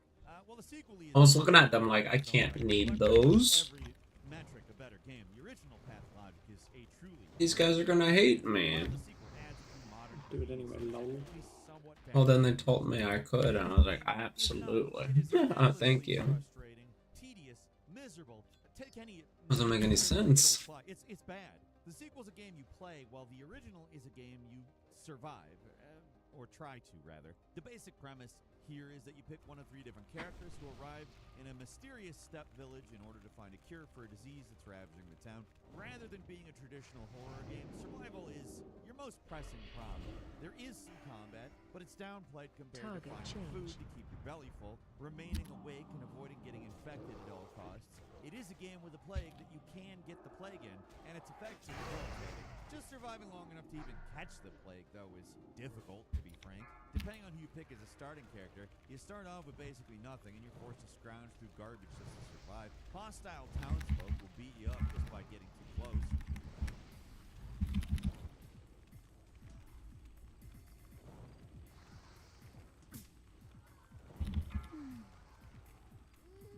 Sometimes even picking through trash, that's not enough. You gotta trade, and who will trade with you, and what you should buy to survive. Very little is explained in this game, and when the game does tutorialize you, it's done in vague metaphor. Nobody speaks clearly in this game, and sometimes just straight up lies to you. If you actually want to finish the game, it does not get better, actually progressing the story, completing quests, but when they start and how they resolve, it's confusing. And keep in mind, you're always on a time limit that the game barely telegraphs. You're not getting helpful little HUD elements telling you when a mission is going to fail.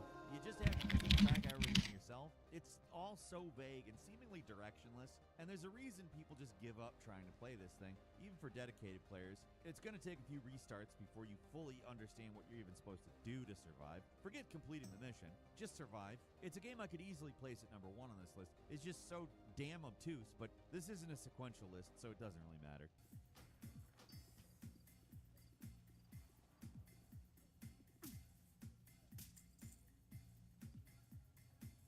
And number 7 is The Evil Within 1. The Evil Within is like Resident Evil 4 if they took out all the guardrails and threw in a lot more instant death. Compared to some other games on this list, The Evil Within isn't the most unforgiving game out there, but for a AAA third-person horror shooter, it is brutal. Ammo is extremely scarce, enemies take a ton of bullets to take down, your aiming sucks, and you sway like a drunk bear every time you try to line up a shot. Reloading takes forever, shooting takes forever. The game wants you to die, especially in the opening hours when you have almost nothing to work with. It's just an unforgiving game from top to bottom.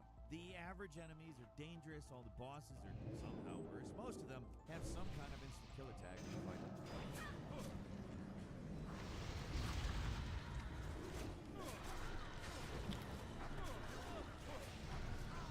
And they just kill you instantly by default when they appear as stalkers, which is often. Sure, you can run away, but your guy gets tired after literal seconds, and then you have to stop and recharge. When you're not getting gored or whatever by whatever monster's chasing you, you're forced to do these frustrating stealth sections or fall into one of the many instant kill traps. Death is a constant companion in the first Evil Within, and it gets so much worse in Akumu mode, where you die from one hit. Doesn't matter what that hit is, you just die. One hit. A lot of things already kill you instantly. It's not as massive a jump in difficulty as it may first appear, but it makes the game that's already got everything stacked against you more stacked against you.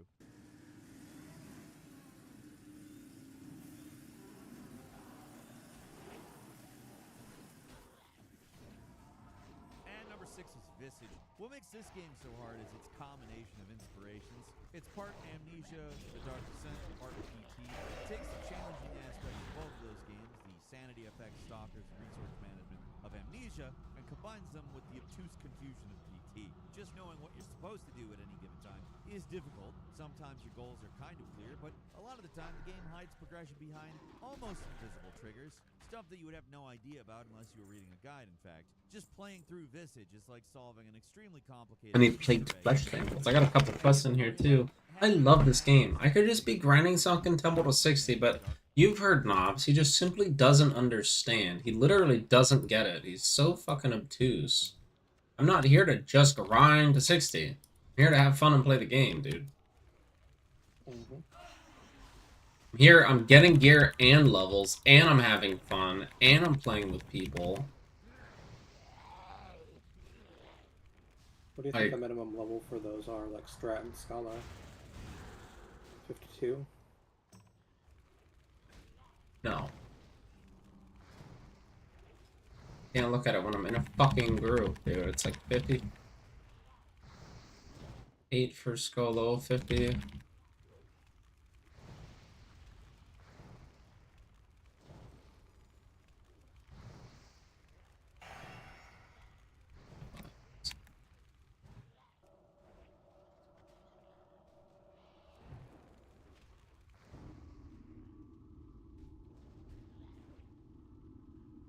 I don't really want to do Sunken Temple either. Actually isn't that bad, but you gotta learn a whole new thing all over again. Fuck.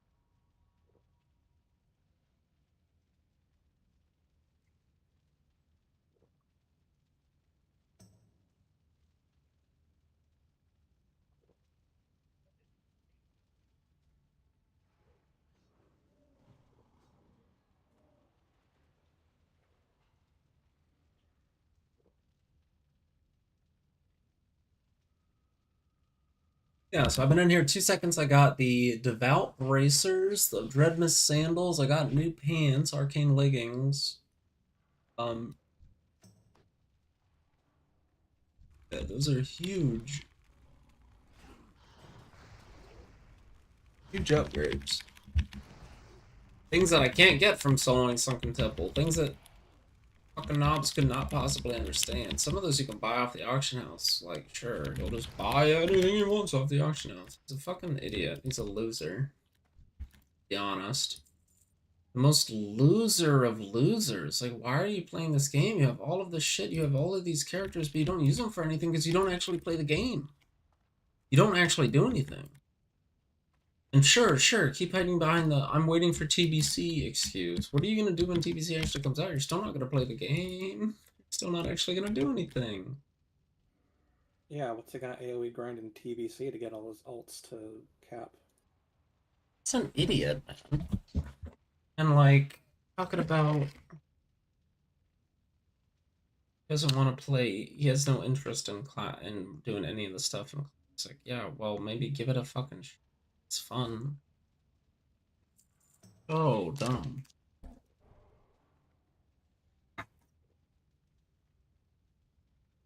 You have everyone, you have all this time on your hands. It's like, oh, I have 860s. Okay, was that necessary?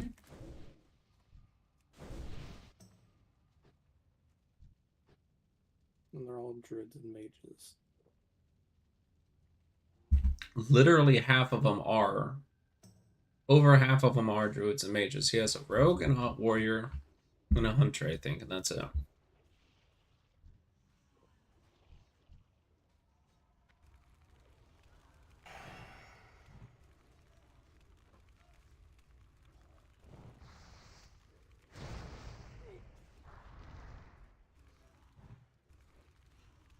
Our anti-magic shield is when I start casting Pyroblast on them.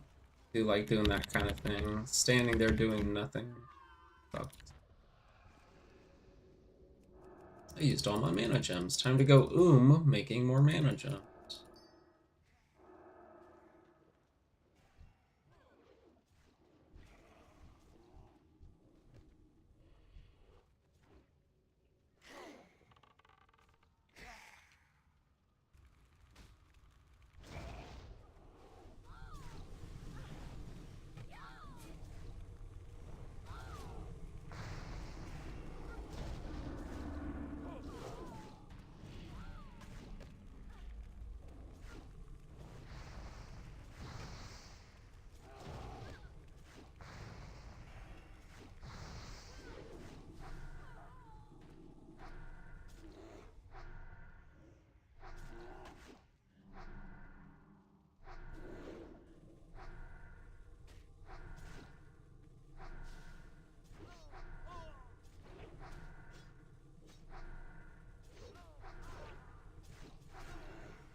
The Magister's belt just dropped. That's my set piece.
Nob's got nothing on it.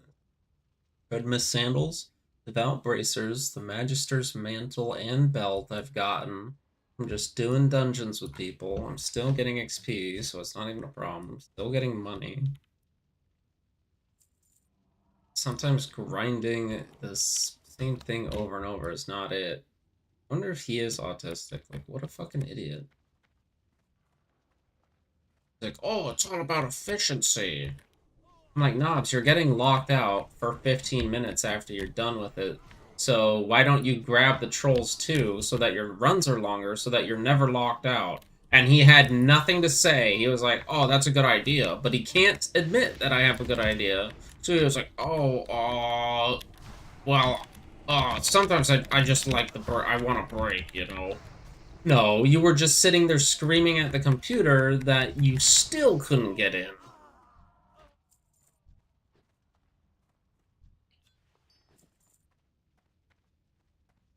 You were just sitting there so mad that you still couldn't get back into your dungeon.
Devout sandals are even better than Dread Mist sandals, so I did fuck up by doing that.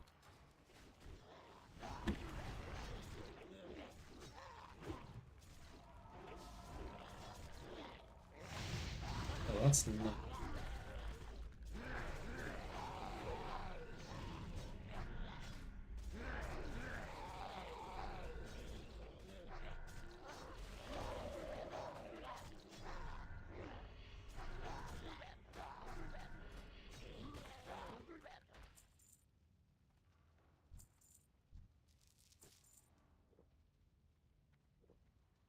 And I have this Trindlehaven staff that I don't even know if it's better than my glowing Brightwood staff. I think it is, just because it's 4 less intellect. And instead of the spirit, it has magic damage 14. I actually don't know. That's not a lot. And it's not like it actually adds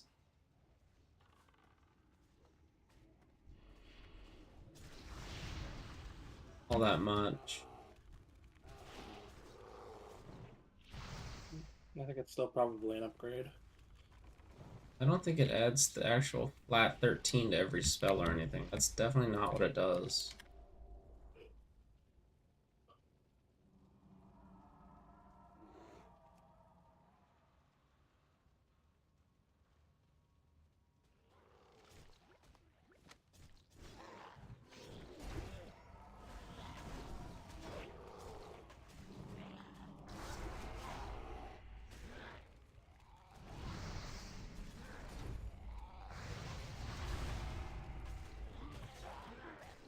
Jesus, those are straight up full chests?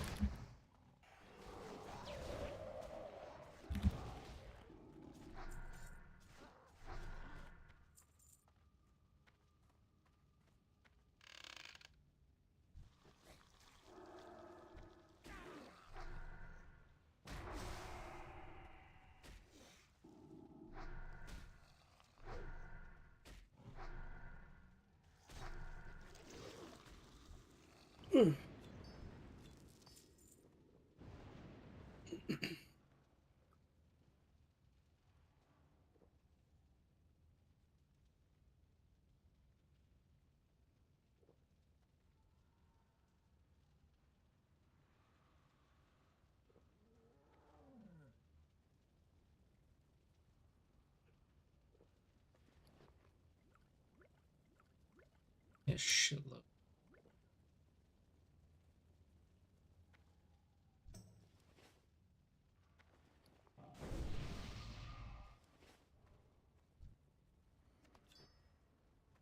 Swindle guys in our guild too, though. That's a big deal that I'm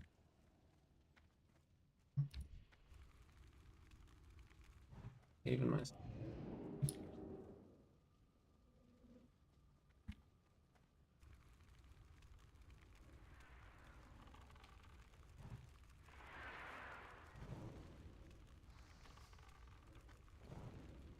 Oh, enemy doing good DPS, showing off basically. Was.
Spectacular, dude. I'm almost out DPSing. And if I did more DPS or got luckier, I would have.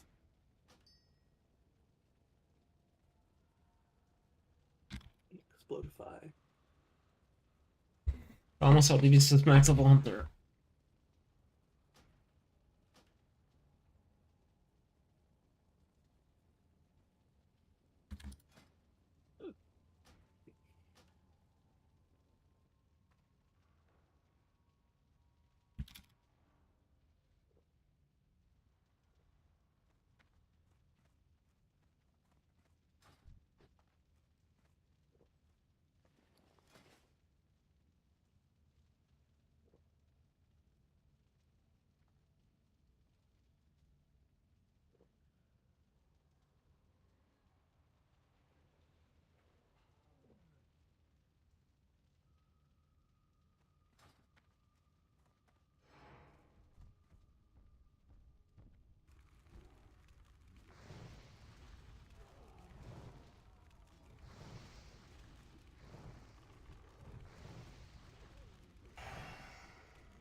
One away.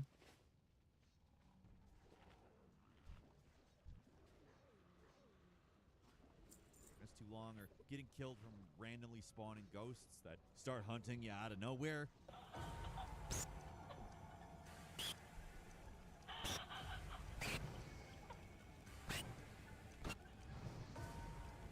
And leave just as inexplicably. All this taken together make Visage a uniquely tense experience. You're always on edge, even when there's nothing actually dangerous around, because you're always worried about something. It's just that, taken with how unclear progression often is, it can verge on frustrating rather than intriguing. This is a game where I can't fault anyone for looking up a walkthrough eventually, because some of the things I you're called expected it. to do to I guess I progress dictate are what just drops ridiculous. I actually You either do. trigger it through dumb I luck, said, or you what they fall were into like, what's the power next set where you're you're gonna supposed to collect? slowly I was like, lose. Warrior, What and here it Warrior's is. supposed to be doing. It's Belt challenging, of but not in a Valor. fair way. Then again, that vagueness is what makes The Visage such a Warrior? Yeah, it worthwhile is. game. You just have to take the good with the bad, too.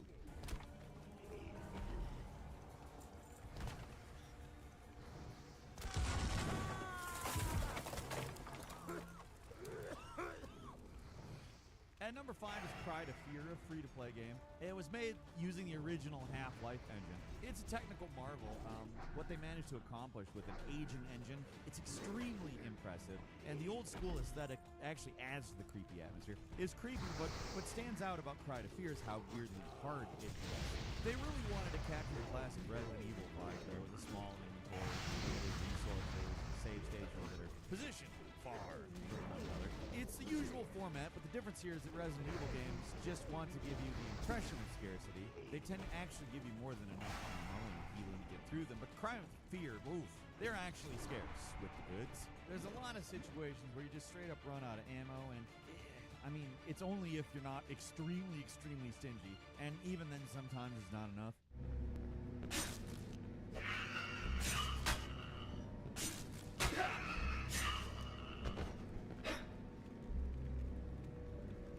The saving, also brutal, even compared to all the other games we've talked about so far. There's parts where you can go a very long time without a save point, and if you die, it's back to the last one.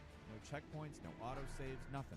You don't even get a save when it switches maps, like Half-Life 1 style, and there's often multiple loading screens between save points. Like The Evil Within, this is a game that's very tough even on normal, but on the hardest difficulty, it's nearly impossible. Seriously, the only way you're getting through this on the hardest difficulty settings is by using unlockable weapons to get to beating the game. That's how hard this gets. It's part of the reason the game manages to be so scary, but this one isn't for the faint of heart, or anyone who hates losing a lot of progress in games when you die, which is me, and that's why Cry of Fear might as well be impossible.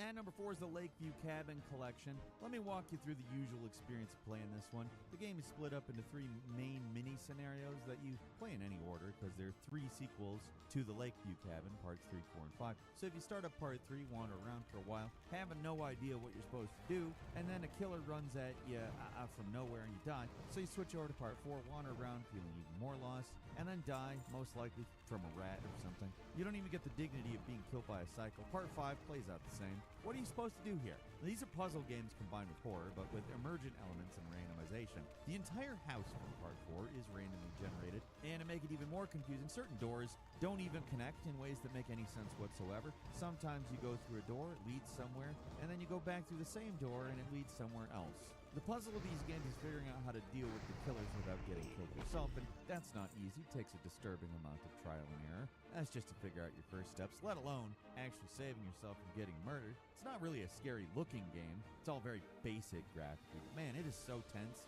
even after you've gone through it dozens of times.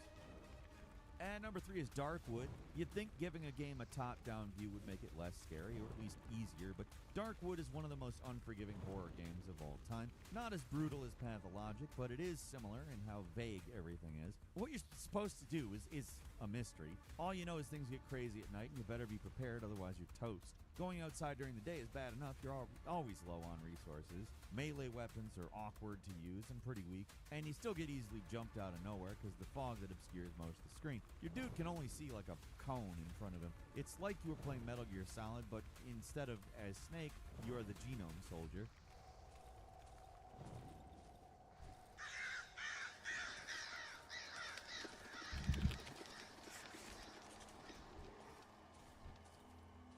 Being outside at night, pretty much a death sentence, though. Hell, being in your house at night is death if you haven't properly barricaded it. And even then, it's a gamble. Everything you get in Darkwood is hard fought, and it can all be taken away from you in one wrong move. It's a brutally challenging game, especially when you're first starting out and have no idea what you're doing. But the tension is there the whole game, and if that's what you like, you'll like it. At number 2 is Siren. Kichiro Toyama's follow-up to Silent Hill is in many ways a spiritual successor, only with one major difference: it is brutally hard. Okay, that's not the only thing that makes Siren different from Silent Hill, but there is one notable thing about Siren. It is very scary and very, very hard. Even something as basic as a plot synopsis is difficult because it's got a large cast and non-linear storytelling. Unlike most horror games, in Siren you play as multiple characters in these bite-sized missions that rarely take more than 20 minutes. Beat him by 1 DPS. Get fucked on. It's super intense. It is oppressively dark. You can barely see 2 steps ahead of you. That is how dark it is. Your characters just suck at fighting. Enemies that cannot be killed are constantly hunting you. They do not die. All you can do is stun them for a little while and then get away. And they can easily overpower most characters. Your only advantage... Boom, 2.3k DPS. I just blew them the fuck up. But its usefulness only goes so far. Siren's a game where you're given just enough tool to defend yourself. The AoE came in, I Kona-Cold them first, so they couldn't really get to me, then Blast Wave, massive DPS, and some Arcane Explosion. It'll feel at least nearly impossible. Choppity chop. There's moments you're Up required to that do meat. certain things that are just absolutely nuts. Like crazy moon logic adventure game puzzle shit. But you have to do it with zero context. Weeble wobble. Weebles wobble. They don't time travel.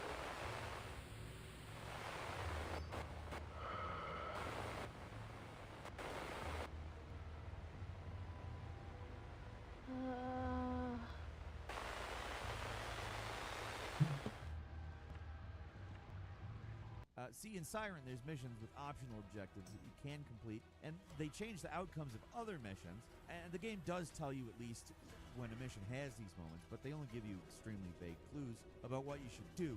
If this was an adventure game in brightly lit areas with nothing to kill you, these puzzles would be hard. But here, it is that. You don't know what you're trying to do. It's pitch black, and there's bug-faced monsters hunting you, so trying to solve stuff is more challenging, to say the least. So good luck figuring out if you need to freeze a towel and put it under a piggy bank so the towel will melt, and draw the attention of a monster so you can steal an ID badge. Yeah, it sounds like a joke. It is an actual puzzle in this game, and somehow you are supposed to solve it. And at number 1 is Alien Isolation. Let's end it with the obvious. Alien Isolation is a really difficult game. The main thing that makes the game so hard is, of course, the alien and its relentless drive to kill you early and often, but that's not the only hard thing in this game.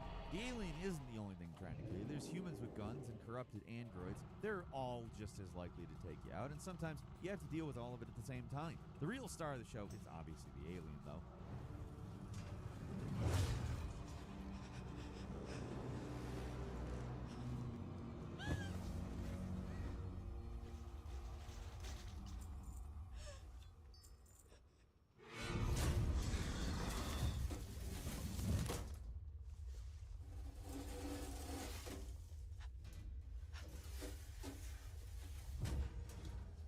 What makes it so much harder than your average stalker in a horror game is that it is genuinely unpredictable. Usually, you can figure out a strategy for dealing with the stalker in this type of game. There's always something to fall back on that makes them less intimidating, but it's not that way with this game. You have to be both cautious and aggressive to avoid it, because it's always 2 steps away from catching you, and rushing too fast or hiding for too long will always get you killed. Combine the kill-happy alien with the unforgiving save system that only saves your progress at these stations, which take an uncomfortably long amount of time to work, means that like a few other games on this list, it's likely you'll be going back through the same areas multiple times. In most games, that makes them less scary, but with this one, not so much. Sometimes it can feel like the alien just catches you arbitrarily, or there was nothing you could have done, and that can be a drag, but it's just something you have to accept if you want to play this game. It's one of the few games where the stalker is just not playing fair. Like, it never goes easy on you in the way most horror games do, and it's frustrating. But you can't deny it's effective. Got a couple of bonuses for you. First, Stalker 2. When a game gets compared to Fallout New Vegas, can you really call it a horror game? The Stalker games have always been horror hybrids, leaning on horror, and Stalker 2 takes those aspects to the next level. The game is bigger, but it's just as scary as prior games, while also being extremely difficult. The difference here is that Stalker 2's monsters somehow are worse than they used to be. They're more aggressive, they're tougher, they're more numerous, and taken with the many random anomalies that will kill you stone dead out of nowhere, Stalker 2 manages to be a modern game that is in some ways more brutal than its predecessor without being any less scary. It's longer, for sure, and there are some big lulls between the real horror segments, so I can't seriously describe the game as just a horror game, but if Stalker 2 is anything, it's hard.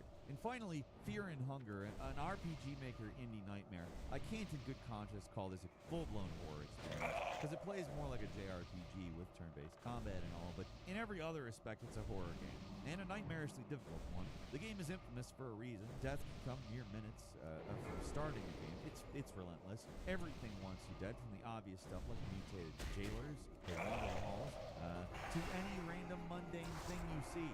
Go into the wrong room, talk to the wrong seemingly harmless NPC, just stand around in a location too long. You're gonna die. Unless you know exactly what you're doing, combat is best avoided because you will end up in a worse state than when you started. Horrific nonsense hides around every corner, and figuring out how to mitigate damage and survive is the game.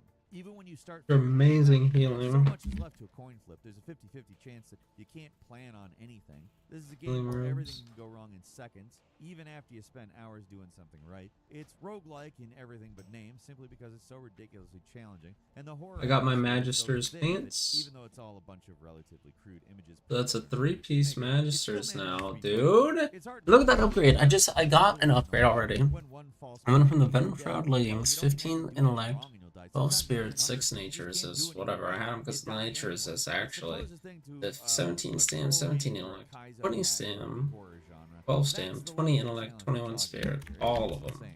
And that's all Literally for today. Leave us a perfect. comment. Let us know what you think. If you like this And video, click part of my like. If set. you're not subscribed, now's a great time to do so. We upload brand new videos every day of the week. Best way to see them first is, of course, a subscription, so click subscribe. Don't forget to enable notifications, and as always, we thank you very much for watching this video. I'm Falcon. You can follow me on Twitter and book me on Cameo at Falcon the Hero. We'll see you next time right here on Game Ranks.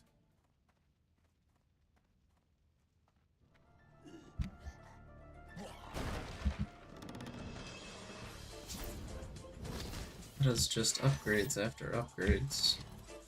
After upgrades. Fresh off the Penumbra series, Friction released Amnesia: The Dark Descent.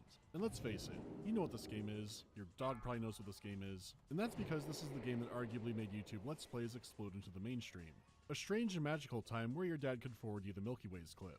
Oh shit, I have a bag of Milky Way! It kickstarted an entire horror genre away from action, spawned countless imitators, and still gets the occasional update, not to mention all the custom stories or mods like Penumbra Necrolog. Its influence isn't going away anytime soon, and with good reason. So break out your finest webcam reaction face, and let's talk about the game. What have I done? This is crazy. Don't forget. Don't forget. I must stop him. Focus. My name is... I am Daniel. And Daniel's in for some classic German hospitality. It's 1839, and Daniel has woken up in Brandenburg Castle, a mysterious fortress located somewhere in Prussia, and likely built as one of the Holy Roman Empire's many, many tollbooth castles. Daniel has no memory of how he got here or what he was doing here at all, though after stumbling through the castle's foyer and witnessing a few Scooby-Doo episodes worth of supernatural events, he finally gets some answers, discovering a letter from himself. He has purposefully taken an amnesia potion. Daniel needs future Daniel to go to the castle's inner sanctum and kill its Lord Alexander. Also, you're being pursued by a reality-shattering, unknowable force. Hugs and kisses, the former Daniel. So it's a long crawl through a haunted castle, discovering its secrets, the fragments of your past, and all while keeping one step ahead of the Nightmare Shadow pursuing you, and Alexander's renowned guest services committee. Now, unlike Penumbra, which had 3 difficulty options, Amnesia only launched with 1, but a few years later, they added a hard mode. This is a significant shakeup to how you play, but I did beat both of this video. You definitely shouldn't make hard mode your first run, but I'll talk more about all that later on. So as you'd expect from the title, visually, Amnesia is a gloomy, moody game. And yeah, the levels of darkness actually can hit about pitch black at points. This ties into a big mechanical change that's been made since Penumbra, since there, if you were still long enough, you got some night vision. Amnesia is perfectly fine throwing you into the abyss, and again, hard mode will be a perfect example of that. See, visually, most horror games don't get this fucking black, because they do want players to be scared, but, you know, also able to see what they're doing. Because before this, the biggest mainstream game to have oppressive darkness at its core was Doom 3. There were plenty of sections where you had to rapidly shift between using your flashlight and using your gun, because otherwise, you actually could not see. and this approach came with a lot of baggage already due to being a Doom sequel, to the point that the re-release gave you a standard FPS flashlight, which does ruin what it was going for. My point is, Doom 3 and 50 Cent Blood on the Sand weren't the levels we're hitting here. Your only tools are a lantern that you have to refill with oil and watch its capacity carefully, and finding tinderboxes, which you can use to light up sources in the environment and stave off the darkness. Now the obvious penalty is without light, you're fumbling around in the darkness, can't progress or find items easily, and might bump into something nasty, which is a lot of potential frustration they're okay with the player having. Even Doom 3's flashlight was unlimited, you just had to switch over to it. That's because the plan here is that if you are in the absolute darkness scenario, you should be overflowing with tension instead of frustration. And that's where the sanity mechanic comes in to give it that extra kick over the edge. When Daniel witnesses something supernatural or unsettling, if he sees a monster and continues to stare at it, or is simply sitting in darkness, sanity will start going down. Sanity has all kinds of visual effects, and really, Amnesia itself is kind of a post-processing lasagna. YouTube already struggles with darker games due to compression, and even if you aren't losing your mind, Amnesia has a lot of effects which won't help anything on that front. So if you want the authentic I'm about to faint vision experience, you'll have to play the game. Anyhow, becoming more insane warps and shifts your vision. You get lots of strange effects and filters, and even the game world itself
itself can change. You can hallucinate frightening events right down to monsters suddenly appearing and vanishing.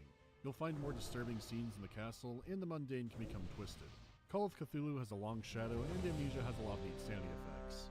When it gets bad enough, it adds a kind of floaty input lag effect to all of your controls. Like your vision is tunneling and you're on the verge of passing out, which you will when it hits 0. You can't move for a bit, and the loud thud will attract enemies. But even before that, you're warned that your sanity getting too low, or looking at enemies too long, will make it easier for them to spot you. So instead of going, "at least the darkness is hiding me," the game has said it's making you more vulnerable, and it will just keep getting worse. And as the screen is warping around and you're hearing stranger things, you definitely believe it. You can't stare down the monsters all day anymore because just looking at them gives them power. They'll make you crazy, and being crazy makes you dead. You only regain sanity by hanging out in the light or accomplishing tasks. They get more literal with it sometimes, but it's an amazing way to keep up the idea of don't let them see the monster. You can hide in the dark, but not in a way where observing gives you an advantage. You only want to take occasional glances at the bad man to not hit your sanity too much. And between that and all the distortion effects, you don't have a solid look at what's actually hunting you. Only glimpses of some shambling creature. The game mechanically benefits you from looking away from its threats, and that helps build up tension. And sure, one of their designs is very famous now, which is what makes it all the more impressive. Their base designs are already great as twisted human forms, but it's still one of those games where knowing the monster doesn't make it much less scary. Well, except if you look at some of their old concept art. As for the environment itself, Brennenburg is a fantastic haunted castle. They can be cramped and claustrophobic, but equally ornate and regal at points. With its shields and eagles, it's clearly the castle of a Prussian lord, but sometimes that influence melts away to something more strange and ancient. Even the proportions of rooms, some are unnaturally large and empty, others have bizarre decor or are being used for strange purposes. Parts of the castle that were made to be cozy and accommodating in their prime still feel unnatural, and the glimpses you can take outside are just buried in fog and isolation. The castle has precious few areas that actually feel safe, and even these have something otherworldly about them. I appreciate it because obviously it's a creepy castle on its own, but the more you really investigate some rooms, the more uncanny things you're going to notice. And I'm not saying Amnesia's horror is subtle. The moment you start the game you get hit by a Category 5 ghost hurricane, but it's good at sprinkling details you might not notice at first, or get packed into the back of your brain beyond the obvious. It's a visually atmospheric game, but one of those that's pushed to the next level by the sound design. From the moment you enter Brennenburg, Amnesia is piling you with it. It's like something horrible is happening in the castle every single moment if you're listening carefully enough. Not that it's true, but even the quiet moments have so much layered into the soundscape. The wind through the halls, wooden creaking, the hum of some distant machine, and every so often, a sound that tells you the shadow is still in pursuit of you. Even when the game is not actively trying to scare you, every bit of the sound is building intrigue and tension.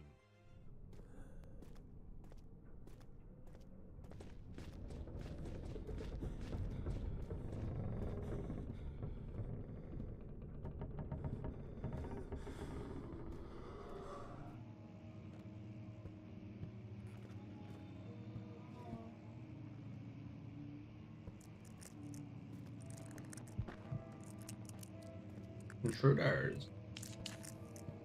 And when the sound is trying to scare you, Jesus Christ, they're good at it.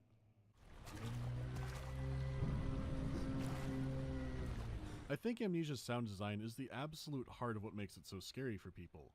Just playing the game, the ambient effects are great, but mainly quiet. When there's music, it's slow and suspenseful, and mainly blending into the background sounds. Music only comes to the front when it's telling you more about the story, you're in danger, or you've escaped danger. The most memorable tracks in the game come after you've barely escaped with your life.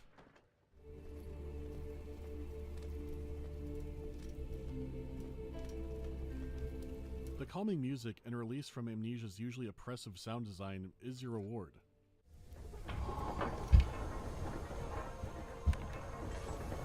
The sound and music is always building up, and it either lands here, or it goes to the chase. In Amnesia's most hostile areas, they amp up the sound in variety, but not in volume. There's more random scraping, or maybe a footstep, or a sound you can't quite recognize. Then they'll mix in some more prominent, scarier sounds. It's not a loud bang to make you jump. It doesn't have to be, and they don't want that. The truth is, cheap jump scares are bad for two reasons. The first being, it's not lasting horror. If I drowned out all the sound and play a big... all I did was trigger the part of your caveman brain that says, watch out for tigers. And then you know there's no danger. It also means all the tension you built up to that point is just gone. That wasn't Freddy Fazbear, it's just my fucking cat or whatever. All of that stress you're building up internally gets released. Do you want your audience to feel that when a plank has fallen over, or when the monster is revealed? Amnesia is so effective because of its restraint in this area. It takes a long while in the game until you even glimpse a monster, and because you're likely playing so carefully and quietly, even longer until you're chased by something. Even Penumbra didn't wait this long before showing its hand. And coming back to play Amnesia, I thought my heart rate wouldn't go above resting because I'm familiar enough with it. But they're so damn good at how they pace their scares that it still got me at a few points. Instead of wasting it on a cheaper scare, they still tickle the tiger part of your brain, but the one that says, "The tiger is in pursuit." Because Amnesia has few enemy types, which you barely see clearly, then you hear their warning cry cut through everything. It's clear, it's strange, and then they see you.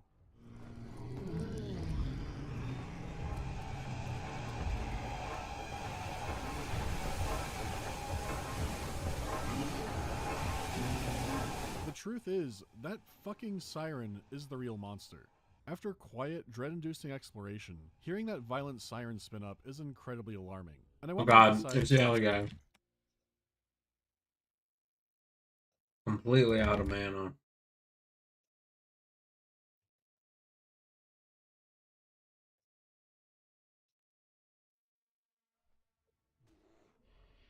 Spins up, and it will wind down when the monster loses sight of you. Even this isn't a sudden loud sound, it has a build up to it. The monsters and the sounds are borrowing some pages from Silent Hill, but it's so simple and so effective. I know what the monsters look like, I know what the trick is, but even now, on a fresh playthrough, being chased by the monster those first few times still makes me feel a way that few horror games do.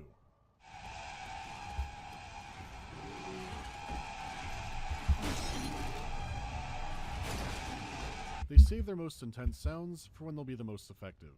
It's just that easy. As for the voice acting, it's a small cast, but excellent. The writing itself conveys that Daniel is curious and a bit naive, but his delivery is so polite and gentle that it fills in the blanks that outside of the events of this game, he's likely a good person. You get audio flashbacks where he comes across as a decent person and over his head.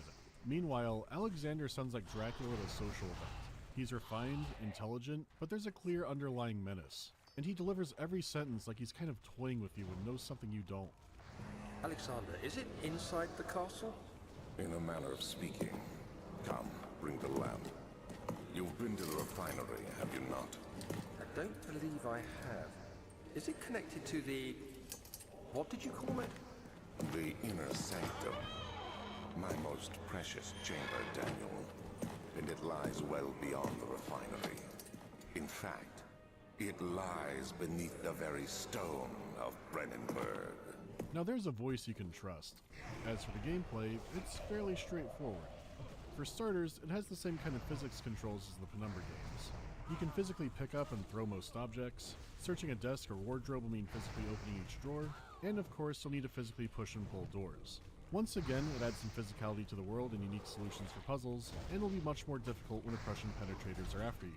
There's also no combat at all this round. The most you can do is throw an object to distract a monster, or throw an object at one, which might make them stumble for half a second or so, but you're not killing them. Sneaking and peeking is the name of the game here. You find items you need, solve puzzles in your way, and try to do it all while keeping your organs on the inside. When it comes to the puzzles, they're even more straightforward than Penumbra's, and very little of them have moon logic.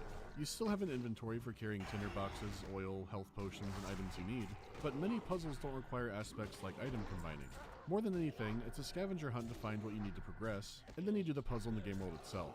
And again, Penumbra had these too, but it now leans way more into solving the puzzle inside the environment. There's no off-putting item combining, and generally, the puzzles are simple. Instead, the pressure comes from not getting caught doing all this.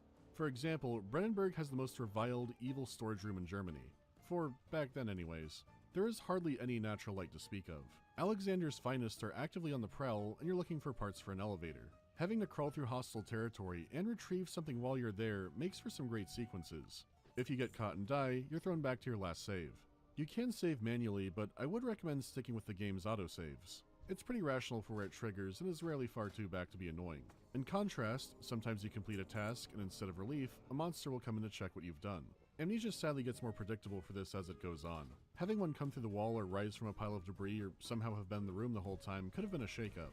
But instead you hear them coming from a decent while away, have time to hide somewhere, they'll break the door down, look around, and then take off from the level.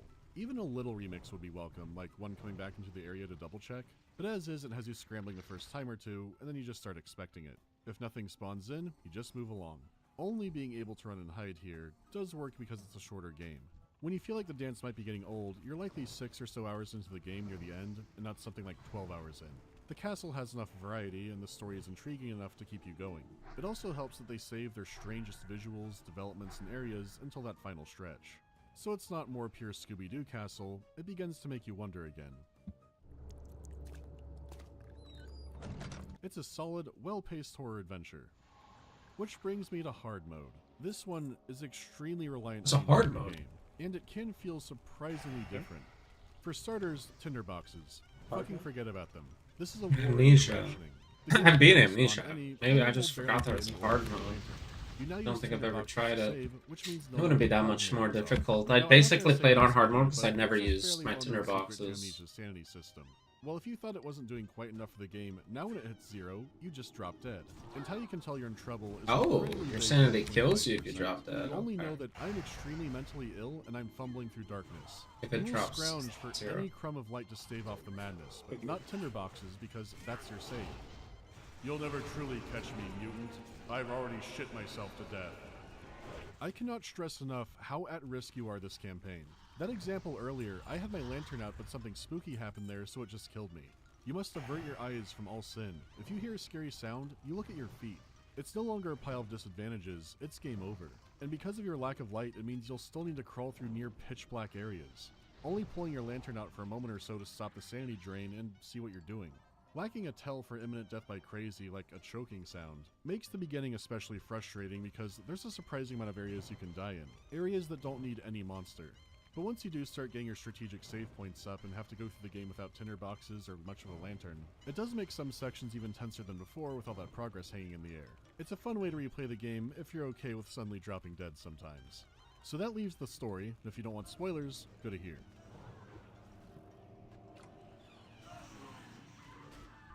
Daniel's part in everything began on an expedition in Algeria where he discovered a mysterious orb.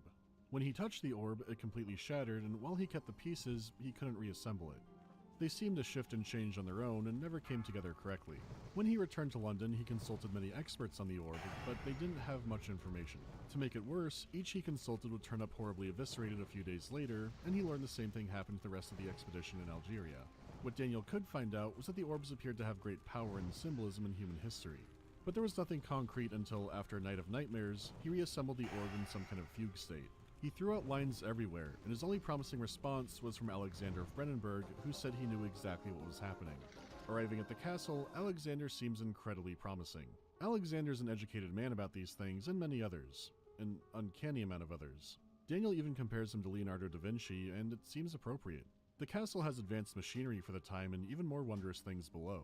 Alexander explains that the orb is supernaturally powerful, but by touching it, he's invoked the wrath of the Shadow, which is some kind of force that trails those unable to wield the orb's power, and that's what's been obliterating everyone in Daniel's path. It's slowly trailing behind Daniel, but will eventually catch up. To ward it off, he'll need to follow Alexander's instructions. This would get gruesome.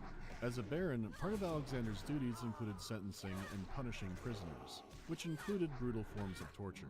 Alexander assures him these are despicable criminals, and the process is needed to ward off the Shadow. The process extracts something called vitae from its victims. It's something like an adrenaline where the more fear and suffering a person experiences, the more can be drawn out from their blood. Alexander would even give victims amnesia potions so they wouldn't be used to the situation. The man has an entire methodology of torture to pass down to Daniel. Killing them outright is no good for this process of fear extraction. And on a meta level, this note is basically a design document for the game. Show and imply what's going to happen. Avoid taking a step too massive so the whole process can be sustained. Apply the technique in small doses with room for the person to settle. As long as the person is suffering, it's making vitae. Only with careful performance will the victim yield maximum effect. So there's an extra fun layer to that. But even as the game goes into this process, it doesn't go full speed into gore. There are plenty of torture devices on display, descriptions of how they were used, and audio flashbacks of them in action. But the game never actually shows you anyone being tortured outside of some tasteful diagrams. The show doesn't slow down even when they tell you exactly what they're doing. Daniel keeps crossing moral lines as he tortures prisoners. He does it when it's clear their crimes aren't that dire, he does it when it's clear they're not criminals at all, and eventually he's helping Alexander's servants kidnap children in the dead of night. So the Dark Descent is metaphorically Daniel's fall as a person, and literally you crawling through some basements and corridors trying to kill a sauerkraut. Alexander has manipulated Daniel, but why? Well, according to the strange cylinders he keeps some thoughts in, Alexander is not from this world. He's been masquerading as a line of Prussian barons for centuries. He's somehow stranded himself in our world. It's barely elaborated on where he comes from, but that adds a lot of mystique to it. He's outright frustrated having to use steam engines and not being able to access tamed lightning. He's been designing and building a machine over centuries to try and imitate something called a traveler's locket. Daniel's not even his first human help on this. Centuries before, Alexander employed the help of Heinrich Agrippa, who was an occultist at the time. He and his student Johann Weyer were actively aware of Alexander's situation and trying to help him escape back. While details aren't clear, somehow Weyer opened a portal and made it out. Alexander was left behind, furious, and by using Vitae, has kept Agrippa alive in his basement for centuries. Weyer even sends a message back saying Heinrich Agrippa, who was an occultist at the time. He and his student Johann Weyer were actively aware of Alexander's situation and trying to help him escape back. While details aren't clear, somehow Weyer opened a portal and made it out. Alexander was left behind, furious, and by using Vitae, has kept Agrippa alive in his basement for centuries. Weyer even sends a message back saying that he can help Alexander escape, but he needs him to release Agrippa to be able to help. But because he has no guarantee of a follow-through, Alexander has refused. He'd rather slowly acquire Vitae to come back through his own method. What's interesting and tragic is that Alexander doesn't come across as being pure evil. He tried to make artificial Vitae but had no progress. He tried to extract some from animals, but there was barely a trickle. Maybe at some point he really did only torture criminals, but that process was too slow. Whatever he is, his people consider themselves far above humans. So you could just say he's pragmatic, but he seems genuinely hurt and betrayed by Agrippa and Weyer's actions. And his desperation to go home is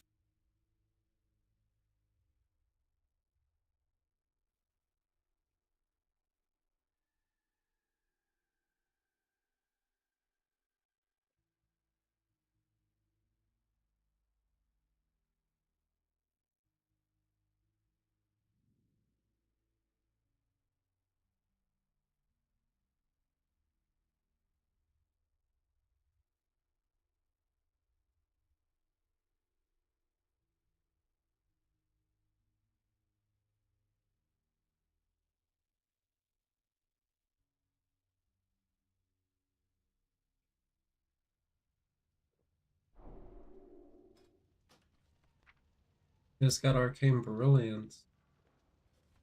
Nice.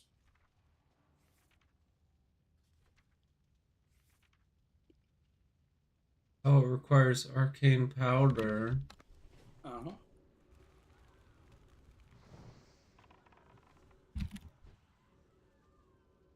Get more reagents you have to carry in your bag.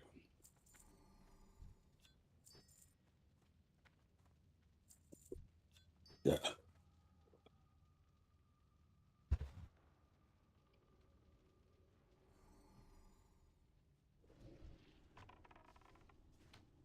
Great.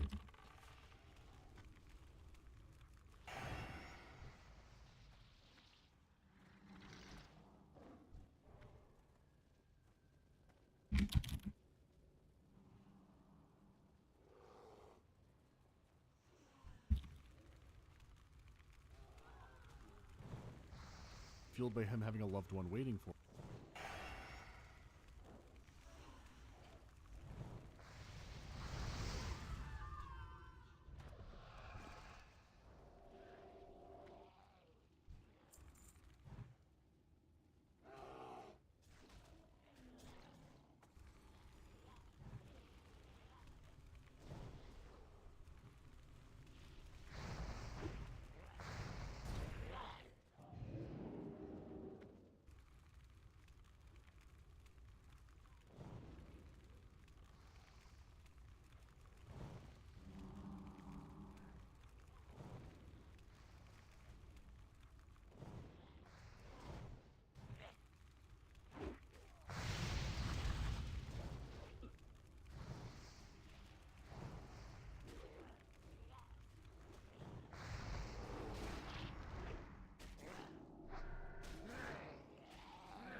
For him.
Target change. I'm gonna stream Psychonauts again. Free. Yeah.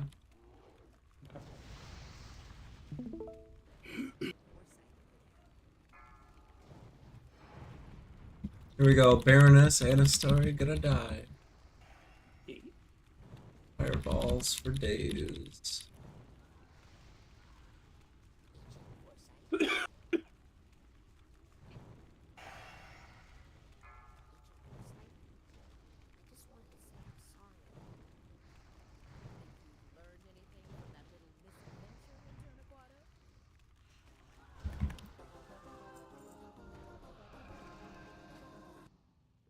You have to respect people's boundaries. You're on the right track. You're here to learn, Rasputin, and there's no learning without mistakes. Even I learned something from that unplanned vacation. My security was way too open, especially with a mole in the organization. Any leads on the mole?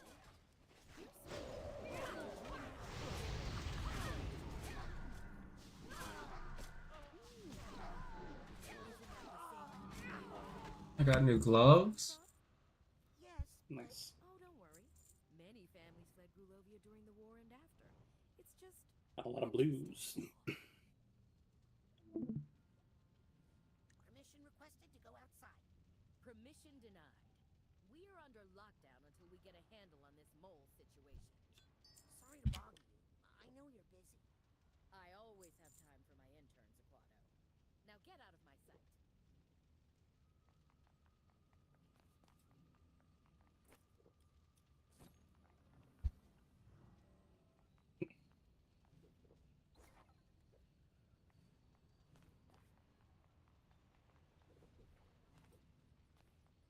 No, I am not paying to fix that finish. Scanning for fingerprint. Access granted.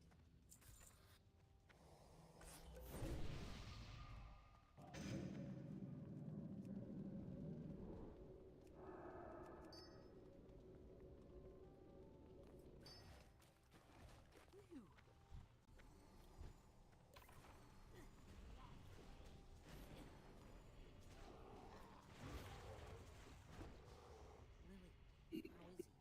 Oh, Raz, can't figure out what's wrong. These plants are supposed to feed off his psychic energy and help me figure out what's going on. But they keep dying. I think his Silurium poisoning must be worse than we thought. Listen, Lily. I have to talk to you about something I found on the casino mission. Have you been contacted by any strangers or even someone you know acting funny? Trying to... To turn me into a spy and help kidnap my dad? Is that what you're implying? No! But I wanted to warn you. People are going to ask. Look, I know I talk smack about the Psychonauts and say they aren't what they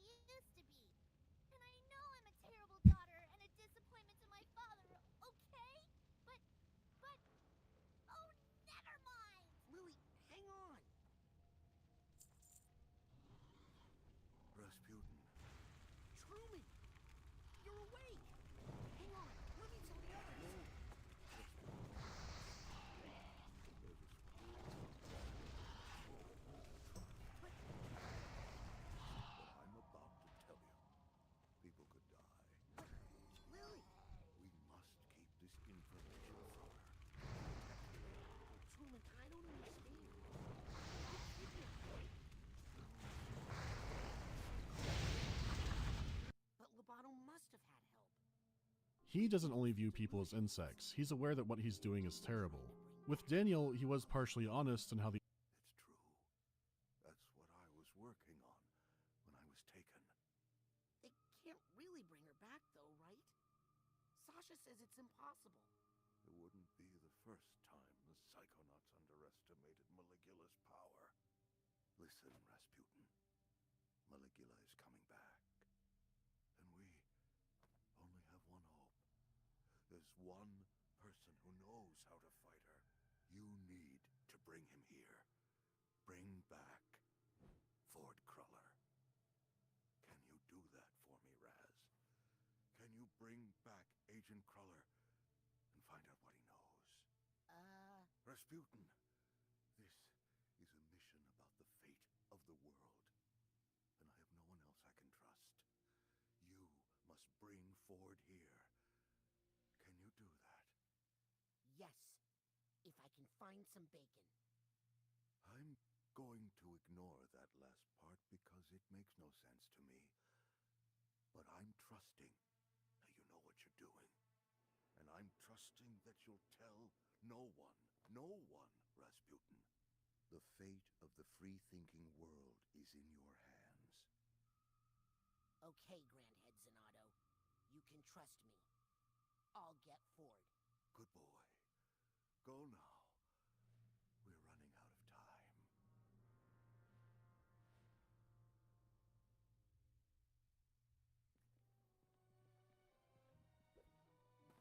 Yep.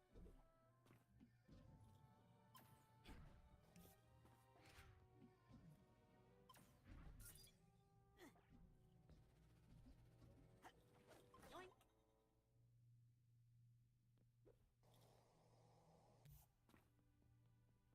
Scanning for fingerprint.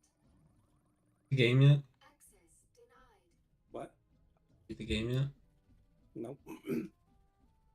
Pretty sure this one's pretty long. I mean, first Psychonauts was pretty long.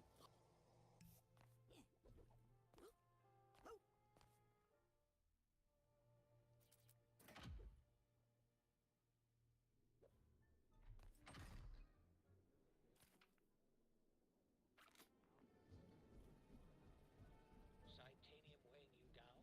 Let the automatic take a look. What do you mean you're a manatee?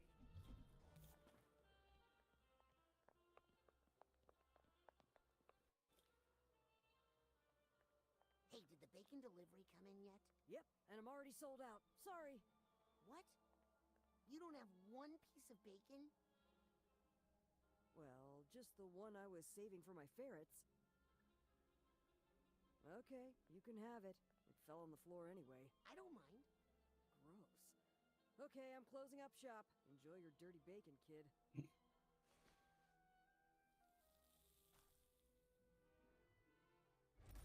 Well, here goes nothing.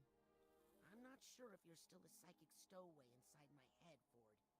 But if you are... Ooh, is that honey pepper boar bacon? Oh, I haven't had that since my days back at headquarters? Rasputin, what are you doing back here? I'm not supposed to be here. Oh, but I do miss the old honey pepper. We need you here, Agent Cruller. Grandhead Zanotto asked for you himself. What's that? Oh, you found Truman. Oh, good. Good job there, Rasputin. Yes, and he says you're the only one who can help us fight Maligula. Maligula? Yes, someone's trying to bring her back to life, and there's a mole in the Psychonauts, and we have a ton of work to do. Yes, the work to do. Shoes to clean, hair to cut, mail to sort. Now, if you don't mind, Agent Cruller, I'm just gonna take a quick peek under the hood to see what we're dealing with here. Oh, sure, kid. Knock yourself out.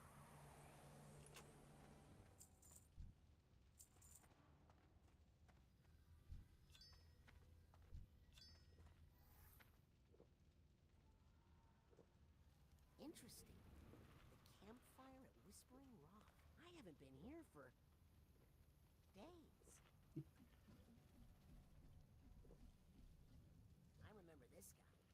always seem to be missing something up top. Ha! Here's the top to that stump and a little torch.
Never get to see his famous psychoticity.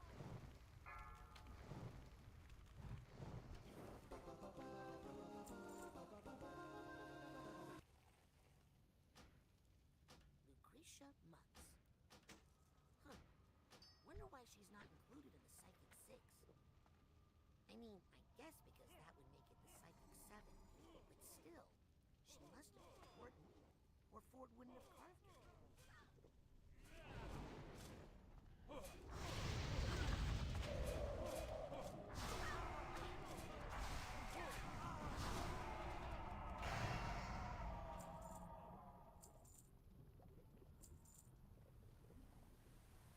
Yeah, I'm the AoE.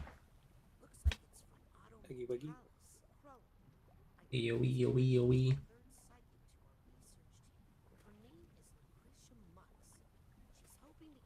One bar away, I might level in this dungeon. Nice.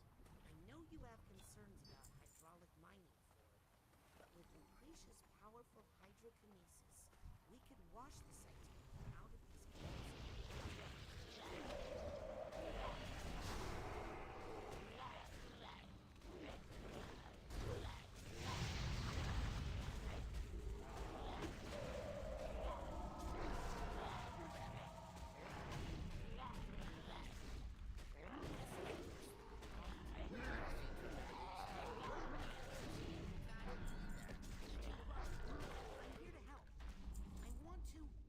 Unshatter your mind.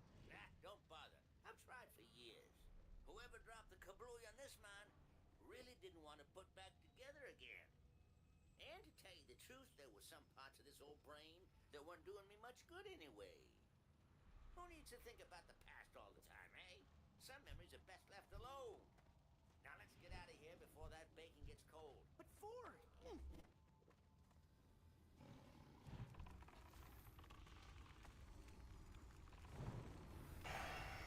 Definitely gonna level before I get out of here, I think.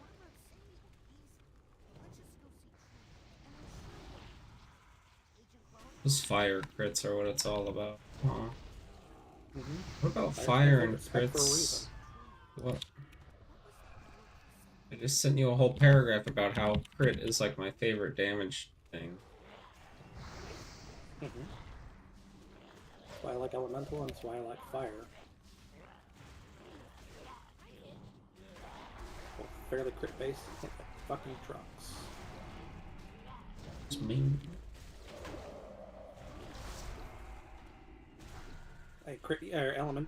Elemental even has a bonus where it does extra crit damage.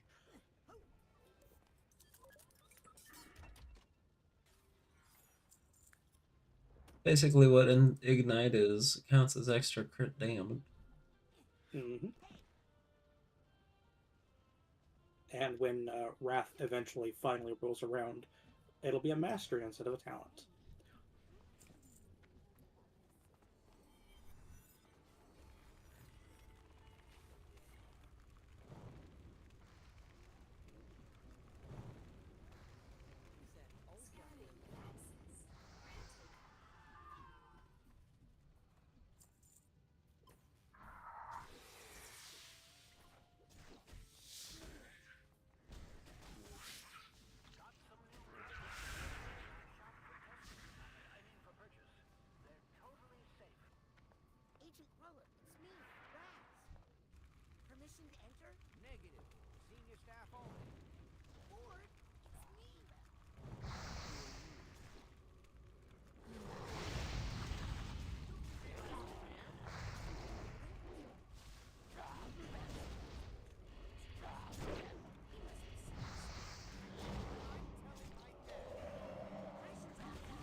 Hey, Nick. You're senior staff, right? Pony? Can you help me get into the back room? I need to talk to Agent Crawley. Flat rate. Look, Nick, I have a wild idea. Bear with me. If I get you alone, then you help me get into the back room. Plus, I'll bet the loner break will keep you safe from all this machinery. First class. I'm gonna take that as a guess. Now, where can I find a plane? That's one Agent Crawler located. Need to find the other two before I regroup with Agent Zanata. Brains.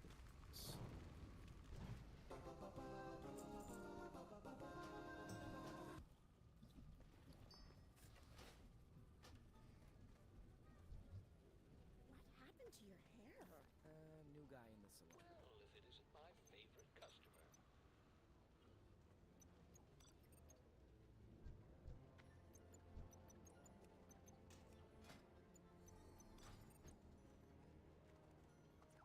Let's combine that Psychor with your card so you can rank up.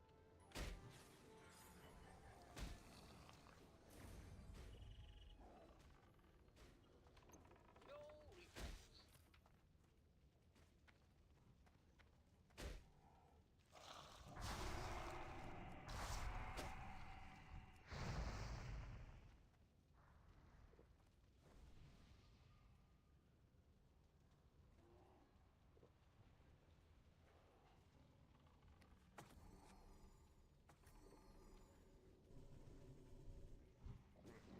Nothing like a little clairvoyance.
Alright, up all day.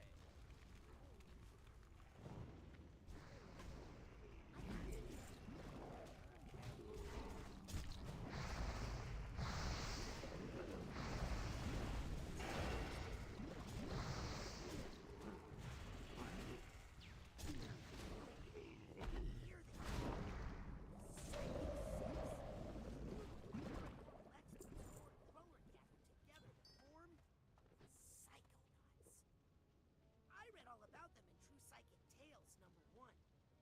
Tragically, Oh no. the same after fighting Maligula. Thinking about TBC and I'm getting really Less tragically, but still upsetting. My mom used that issue. anxious. I'm feeling like I need a class that can do something cool or like kind of solo. So it needs to be like a stealther or like a tank or a hunter or a mage that doesn't get nerfed. Too bad I'm getting. Mage doesn't get nerfed fucking ever. They're literally nerfing the way AoE shit gets done, so you can't AoE pull them. Can't Well, they may AoE be farm. nerfing AoEs, but mages themselves don't generally get nerfed. It doesn't matter. I don't feel like a mage, so I'm going to be playing a class that I don't feel like it's who I am. I need to be someone else.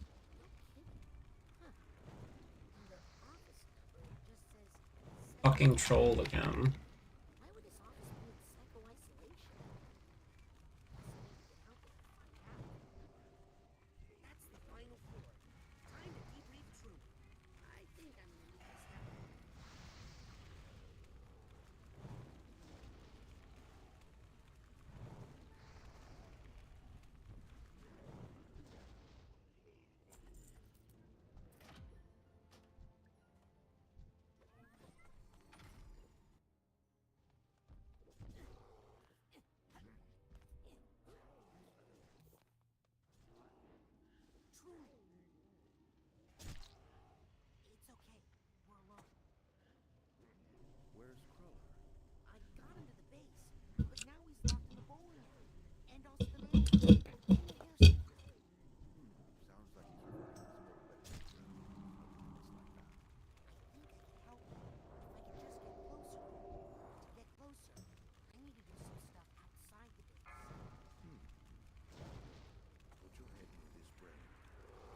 needs a psychonaut to fix it.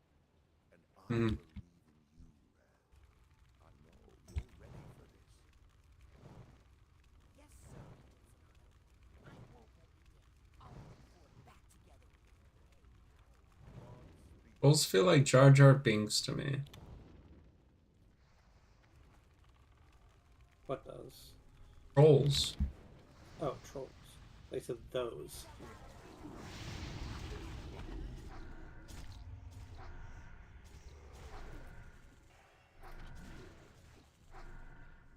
These are troll binks.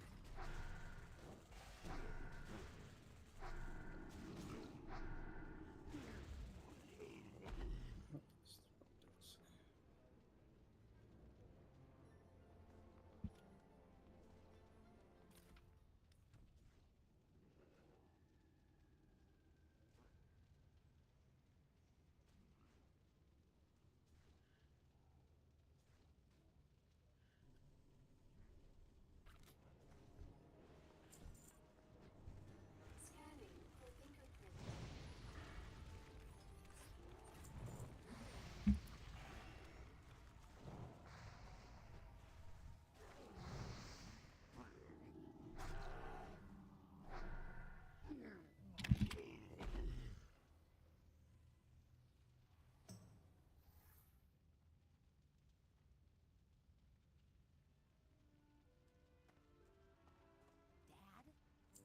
Dad? Rasputin, my boy. Tell me, son. Did you show them? Did you show them all? Well, yeah, we rescued Truman from the kidnappers, so I guess. That's my boy. So I suppose that means you're running this whole place now. We're here to support you.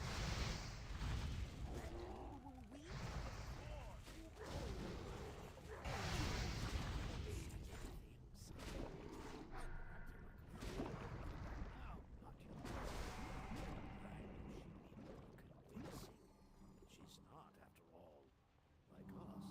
Psychics, I mean. You don't have to whisper that here. So I thought if she saw where you were working and met all your new friends. My mom's here. Son, the whole family is here.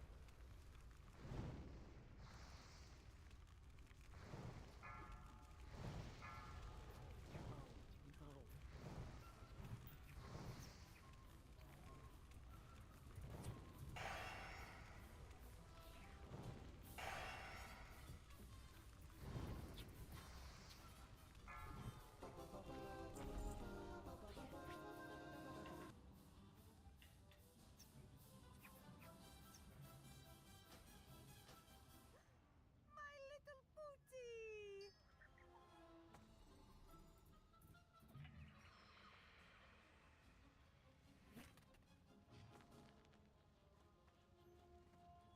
Have you been practicing your acrobatics?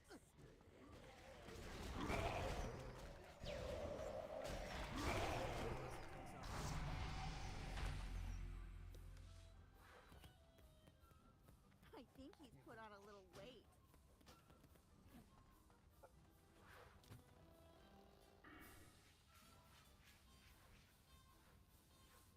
He's not as flexible as I prefer. Pull harder.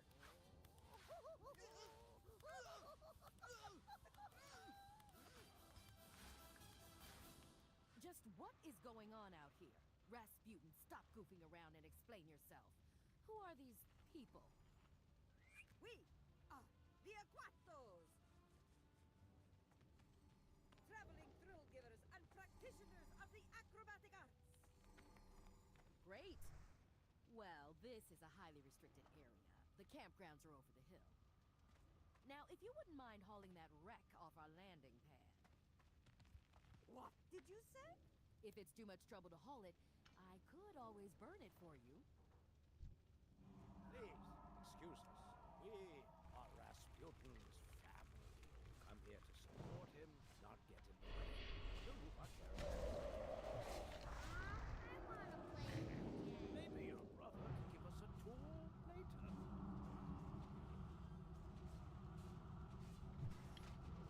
Whenever he's ready.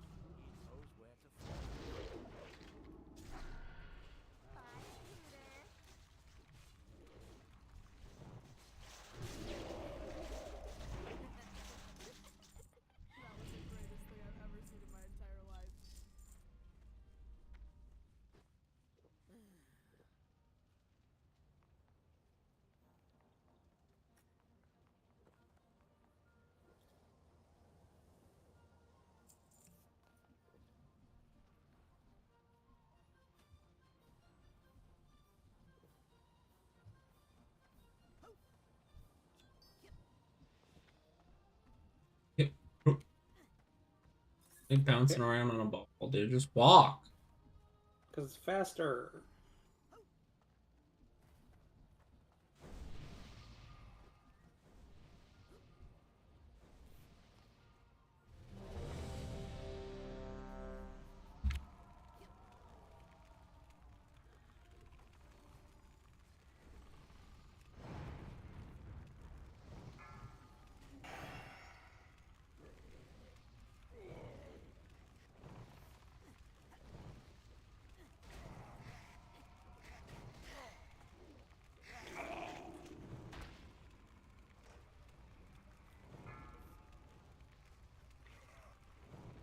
Hey, Gisu.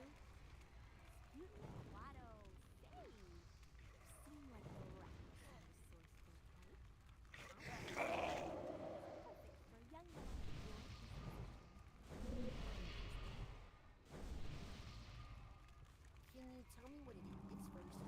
Sorry, it involves some secret high-tech stuff I'm not at liberty to disclose to the non-committal. I'm into it.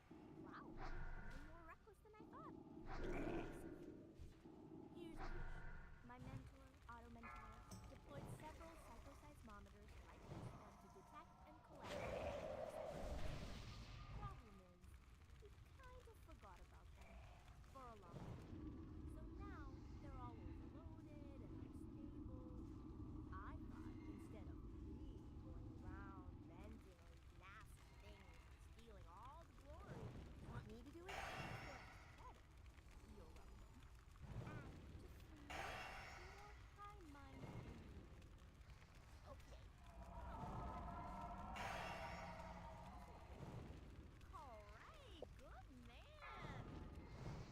Well, if you survive, be sure to report back.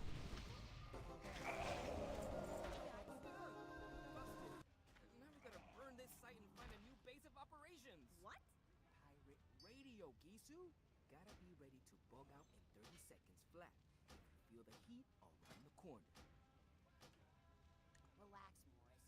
I'm not a narc. Exactly what a narc would say. Where'd you get the radio? Gisu fixed up Coach's old transmitter and made it more powerful. Just be careful you don't fall asleep on that thing and broadcast your dreams out to the world. Who would ever be dumb enough to do that? Meh.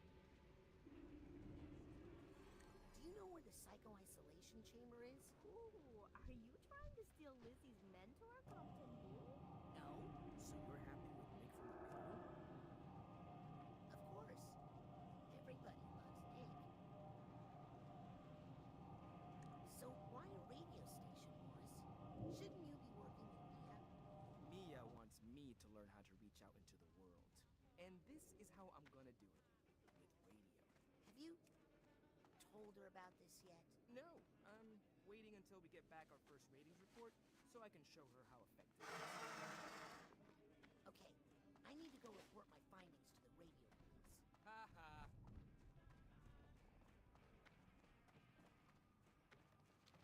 Gotta make an enchanted true silver rod or the ruined. I need a Better than regular silver. silver rod. Black Regular silver pearl. is a liar and a cheat. Greater mystic essence. But I knew it was fixable. With this transmitter, KLOB will finally be on the air. Blob. Oh. Blob. Me and Rogue, the mother lode, with music. Cool. So where are your records?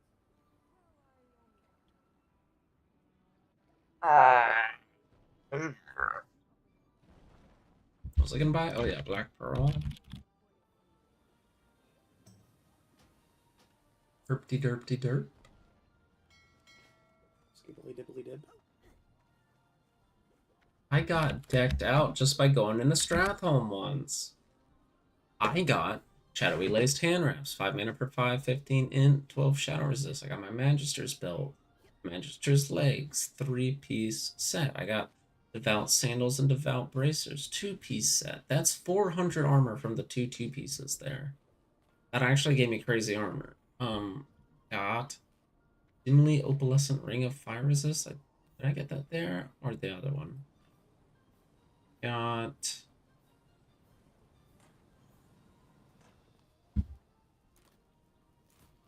my Arcane Brilliance Tome, which I do remember to get the region. Got Dread Mist Sandals, which I'm gonna put in my bank. Got all of this other crap. That's the Warlock set, right? Yeah. I can wear all of these. I have two-piece set bonuses. I think Plagueheart's the one that I like. It's like green and yellow. The mask. If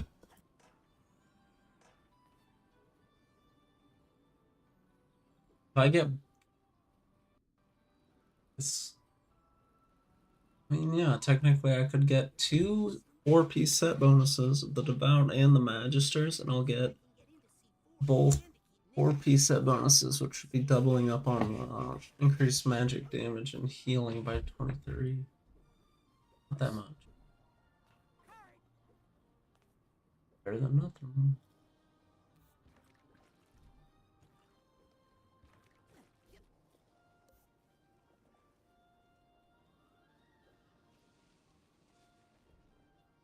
Quick about your business. Decade the fucked. Oh.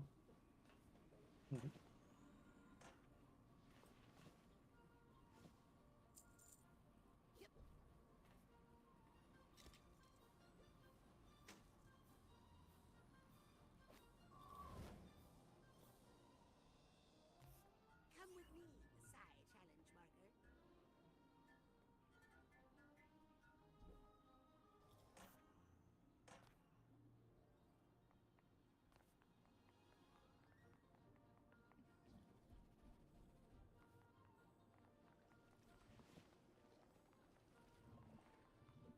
Got a sidecar.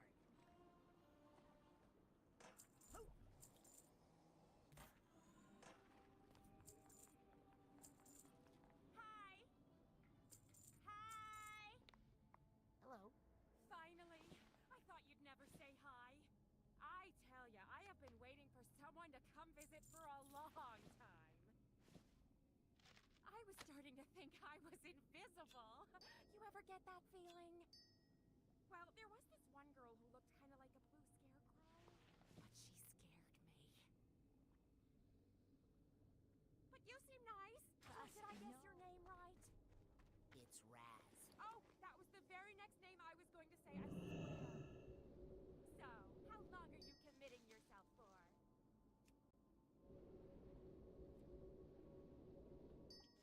Committing myself to what? Psycho isolation, silly. We don't commit people anymore without their consent.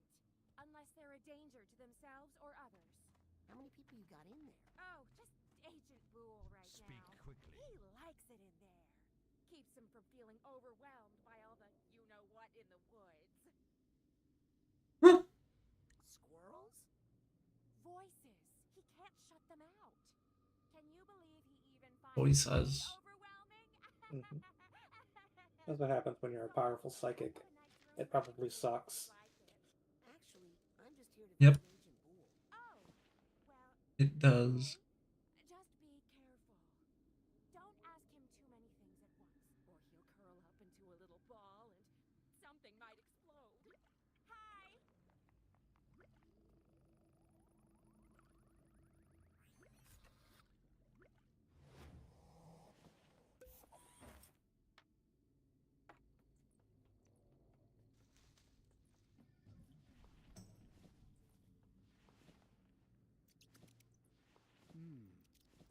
I see what you're doing there. Oh, you think you're clever, don't you? Looks like there's a senior league membership card stuck in this frame. Hey, don't even look at that. It's private. Agent Boole? Huh? Very. Hi, Rasputin. I'm a friend of your grandson. Oh no, he hasn't hurt anybody else, has he? No humans that I know of. Good. Good. He did explode a squirrel, though. You're a squirrel. Agent Boole, I Wait. need your help. Oh no. Hey. With what? They all say. I need help catching the mole and the psychonauts. Sorry, don't do moles. Tut snuts, give me the heebie-jeebies. No, I mean there's a counter spy in the organization. Oh, well, I'm retired from spy work. A danger to myself and to others, they say. Who would say that? Me. I need a Senior League membership card. What? Well, don't look at mine. Please, Agent Boole? It's important. That bowling card is a precious memento of a dear friend. Oh, I'm sorry. Did she die? No, she's somewhere. Out in the forest. What? Well, let's go find her. Well, I've tried for years, but I just can't anymore. I need help fighting Maligula. Ah, you need to warn a gentleman before slapping him in the face with a name like that. She's long gone, but the scars are still painful. Someone's trying to bring Maligula back. Ah! Well, I suppose I had enough warning that time. Listen, Maligula is dead and gone. Even if she were to return, I was no help fighting her the first time. Okay, my shit's going hard right now. Level 38, and I'm making like, I just had, what's it, 150 million cash on. Nice. Let me check mine. My upgrades 35. are at insane levels. Insane in the member. You gotta kind of let it go at high levels for a while, actually, instead of just auto ascending. Actually, I don't have any ascendium gain right now. I don't know how it works. I'm not gaining any ascendium. Well, if it's like a lot of idle games, it's based on your progress after resetting. So my guess is XP or gold, or maybe both, gain. Like you gain so much during your last ascension, you have to beat that and then get more to get on top of that. What are your multipliers at? I don't know. You can click on the ascension button. Don't know. Scree. 4.5 and 43.9. Ah, okay. I'm at 3.9 and 41.8. Although if I say now, ascend now, I can get almost 90% money, or 90 times money multiplier. Yeah, that doesn't make any sense. I have a feeling it might be based off your upgrades, how many you bought. Because you have a much higher XP multiplier than me.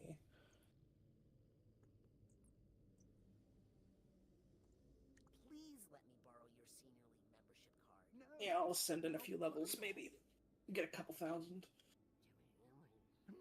Bus off. Hang on a second. Exactly what I was thinking, Harold. The Look at that bees rat. could help. Cassie and I always loved working with bees in the forest. If you could bring me just one bee, I'll bet I could talk to it and find out where my Cassie is. No kidding? Here, take this and hurry. Okay, 1B coming up. Okay. Not the I'll split my bees. effort to find a bee for Agent Boole. This is a serious mission, no matter how adorable it sounds. How about the flamethrower? Screw it, let's go. Good. Ow! Oops! Sorry, little brother. I thought you were a rabid squirrel. Knock it off, crazy! The stream doesn't work. Oh, nope, there it goes. Wow. I knew it was gonna look like that. That's pretty crazy. That's just where you need your damage buffs now. Burn, burn. No more getting hit by all the random shit. I know, right?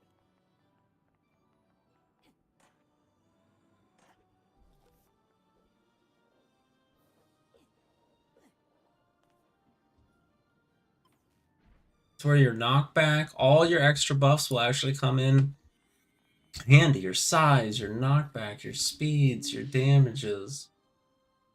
They're actually increasing all of them for a reason, though. Knockbacks are helping. The damages are helping. Knocking back the red blocks, even though they're really strong.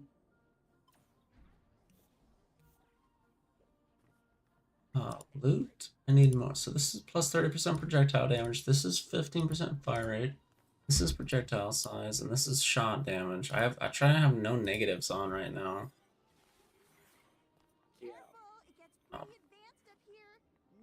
I could be good, and I keep my like trade-off ones down here in case I want to switch any of these aim tone. This is pure damage. 2 heavy weapons.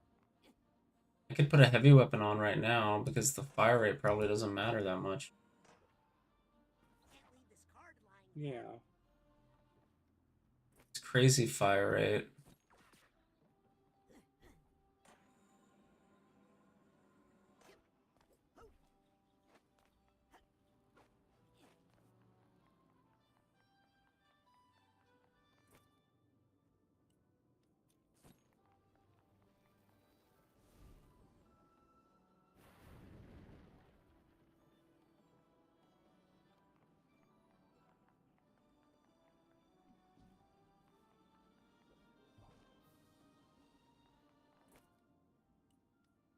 I think the letters mean like how rare it is, but E is low rarity, C is higher, and then B and A would be the highest rarity.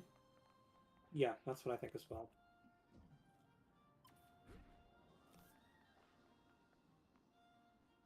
There it was.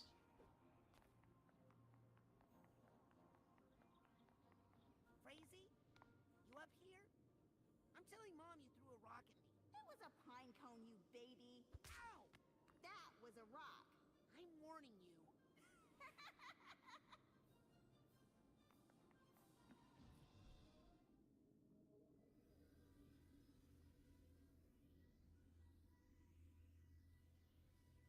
I just bought another flat damage and another loot capacity, so I'm just gonna fucking put loot on.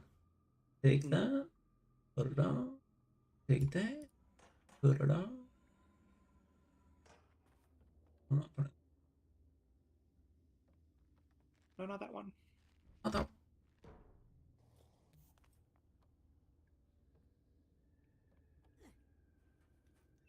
I mean, I have level 95 fire rate, so it's also kind of not fair, but. Maybe. Yep,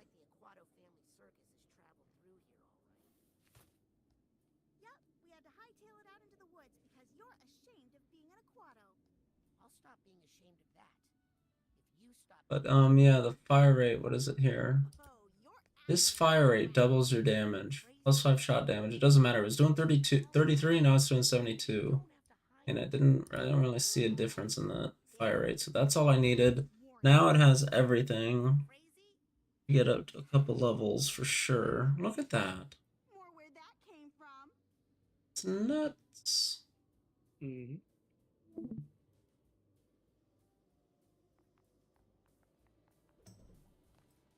You have to buy that on my next ascension.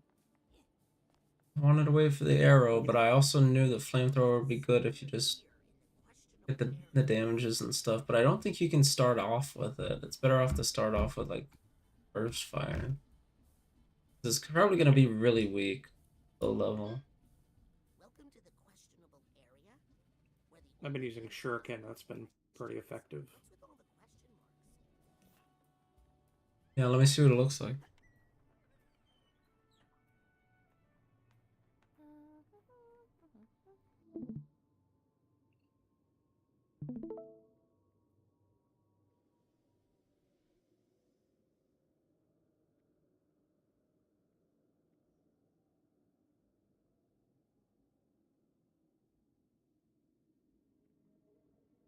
I'll get rid of this. Stop! Let me just see the shuriken. Damn.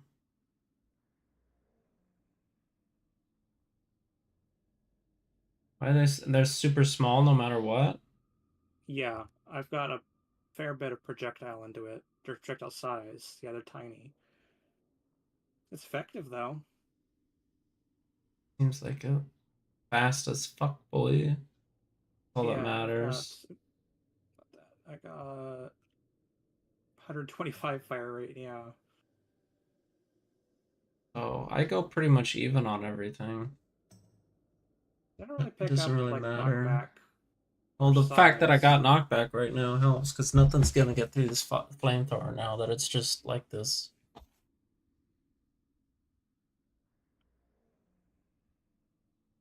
If it doesn't do enough damage, it knocks you back. Oh, actually, I'm getting level 28. It's pretty hard, huh? Mm-hmm.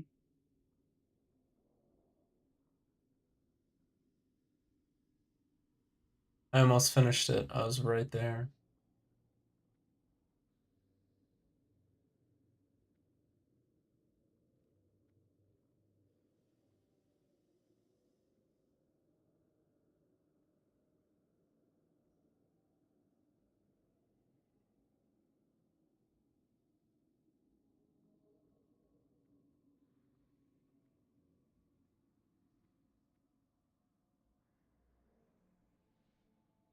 I just barely made it through 28. Luck alone. I think I'll ascend once that hits 2,000. Go back to Psychonauts. I can't see it. Yeah, I know. Oh, there it is. Hey, Sam.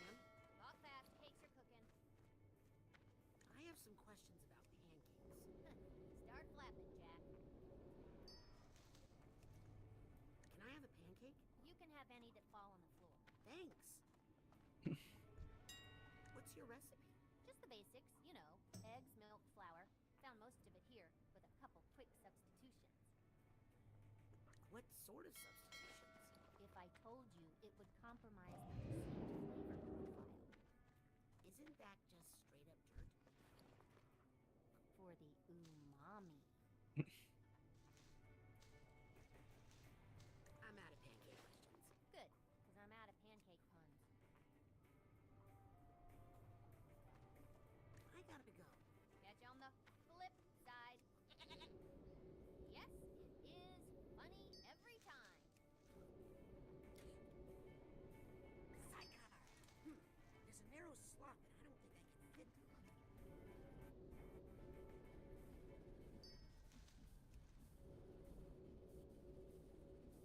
Guess my family has chosen where to set up the Aquato Dome.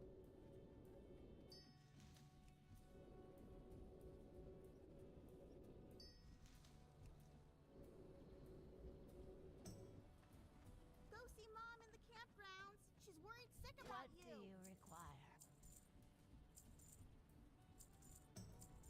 Go check on Nona, jerk. Every day with her could be our last. Oh! Got it!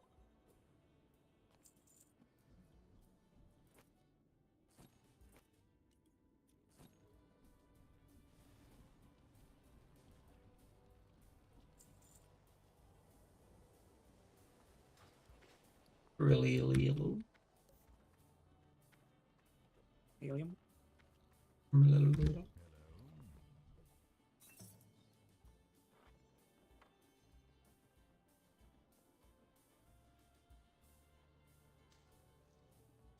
What's that?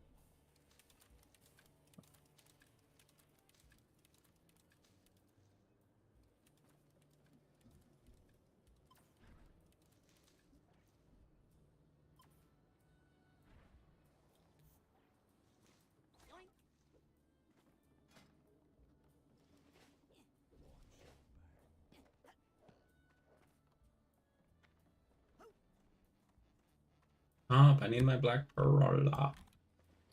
Perola. Do you though? Yes. Give it here. My...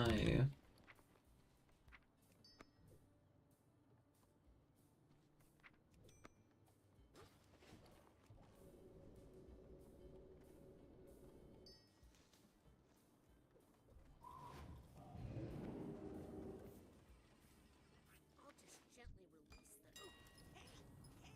Hey! Uh-oh. It's accessed some sort of fight or flight center in my own brain. I choose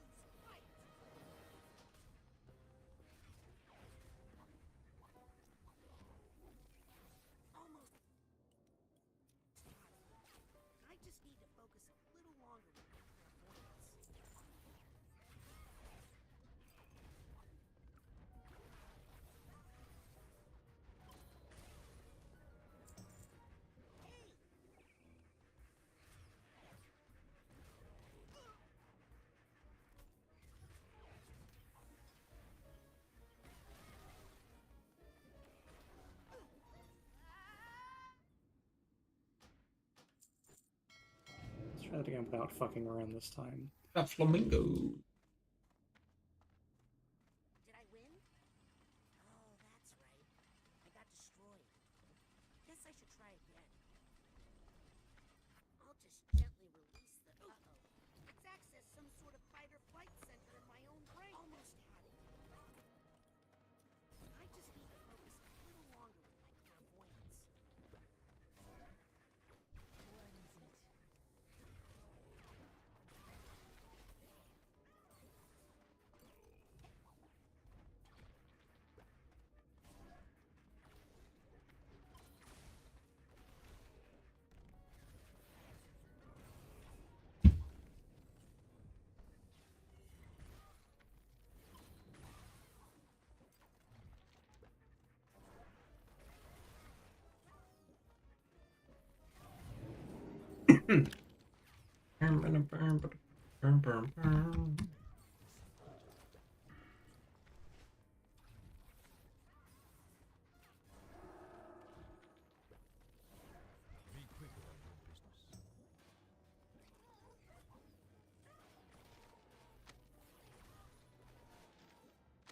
Hmm.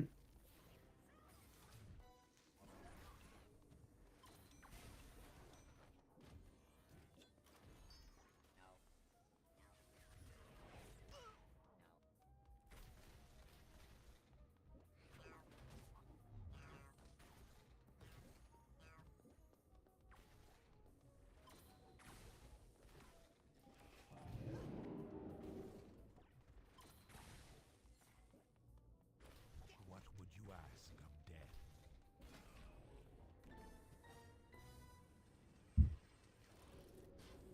Whew. These machines are more work than I expected, but it looks more stable now.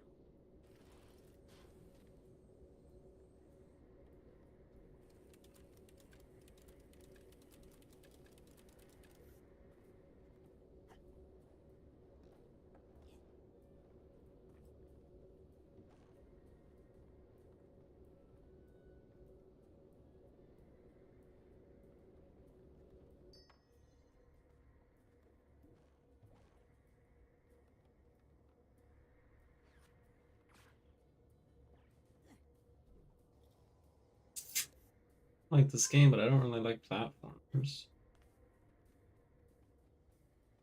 Yeah, that's definitely what it is.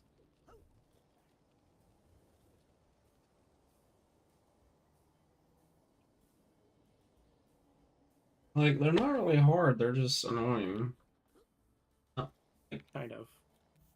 not like a fun hard, it's hard. My favorite's Ratchet and Clank, and I really wish there was a good one for PC.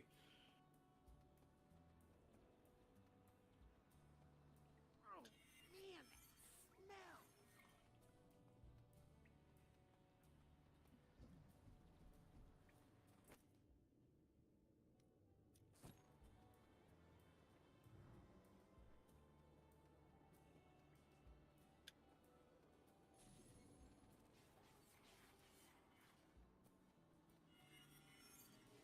Here we go!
the Aquatos are all together again. And this little adventure of yours has actually given me fresh inspiration for our act. Me too! Did you see that unnatural and slightly gimmicky waterfall over there? The one flowing upside down? Stay away from it. No water. Too late, Nonna. It has already watered the flower of inspiration in my heart and blossomed into... Guess what I called it? Guess. The upside down waterfall? The Devil's Fire Hose! Let's show our runaway how we do it, everybody. Queepy, on the bottom.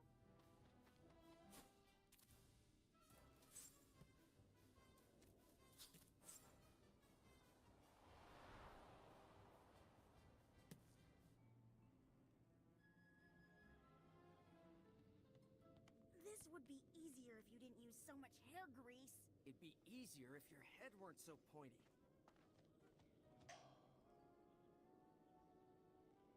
Now, Rasputin, up top you go. Yes, son. And then you could add a little psychic flourish by levitating this pine cone. No, no! Then we pass each person up the tower like water flowing. No psychic flourishes, I told you. We are acrobats. We don't do parlor tricks. Guys? Why not a little of both? Pops? Oh, cretin. You guys! Oh, shush. This is why we taught you how to fall as babies. It's no use. We need the Aquatodome. I'm on it.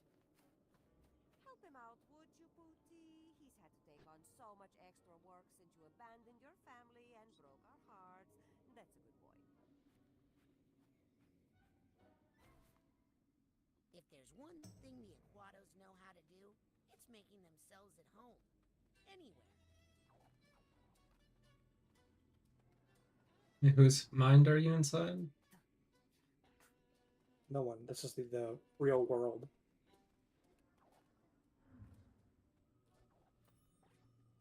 Hi, Nona. Oh, hello, my sweet little turnip. Can I ask you about the curse? Don't go near the water. Yes, I know about that part, but then you know the whole thing. All you need to know. Well, I gotta go back to my spy stuff. Good boy. Now don't get that big head. Yeah, his head's already big enough.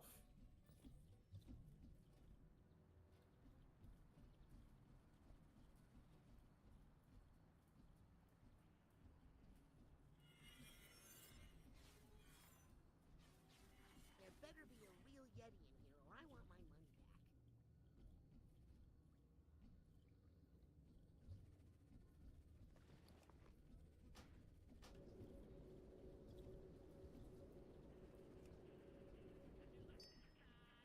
This is Morris Martinez, and you're listening to KLOB, the mouth of the mother lobe.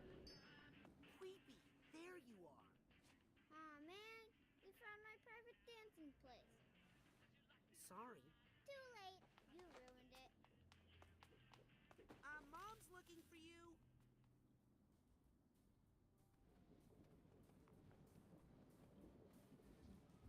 Yep. Oh.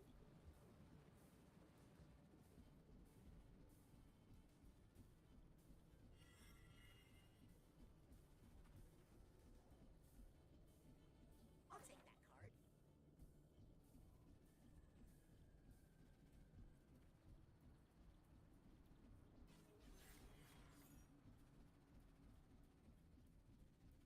Don't worry about helping out, Squirt. We're used to getting by without you. Hey, Dion. Mm-hmm. Mom told me you needed help. With what? Reading crystal balls? Beat it, Nostra dumbass.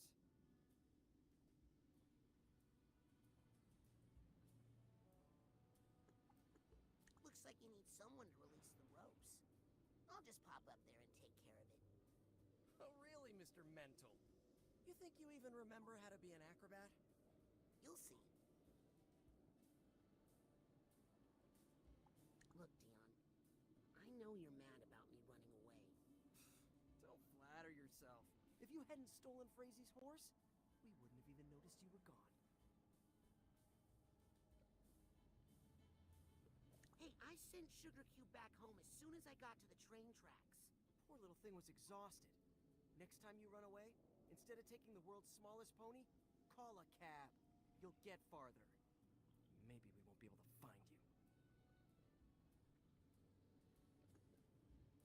How long are you planning on being mad like this? Forever! Do you even realize what you've done? To the Aquato name? Psychics? Fortune tellers? You let out our family's worst secret. This family has too many secrets. We'll be better off when they're all out. We'll be better off when you're out. Dion.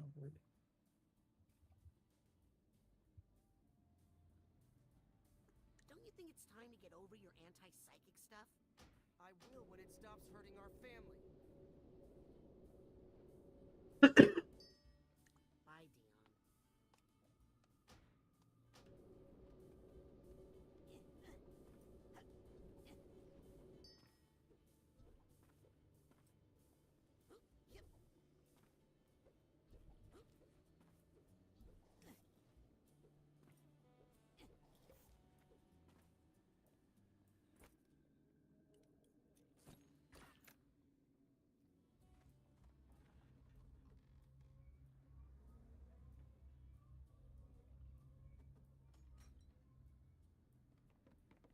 Okay, so that creepy mind stuff did save a little time.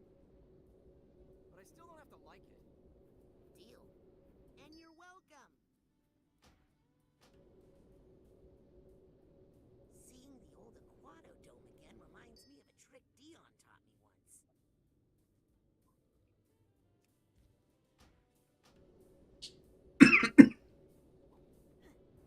What was I doing out here again? Oh, right.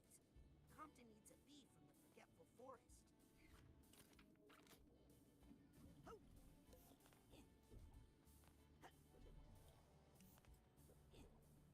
Can't leave this card lying around.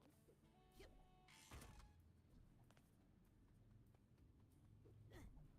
Pancake. Mm-hmm. Pancake Dome.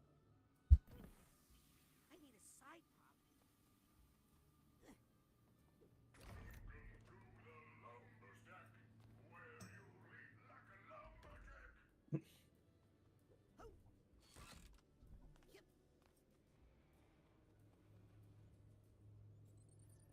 There's the mental energy I needed. Thanks, side pop.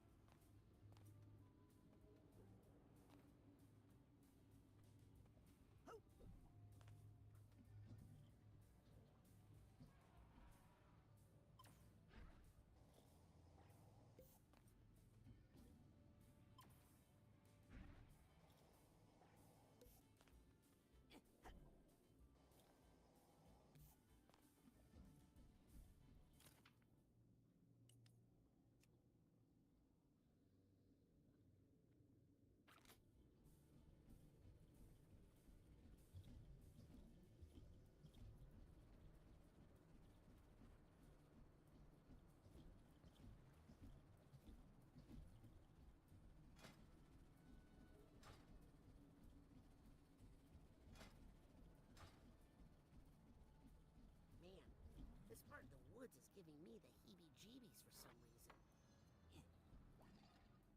Himiny Jiminy. Mm-hmm.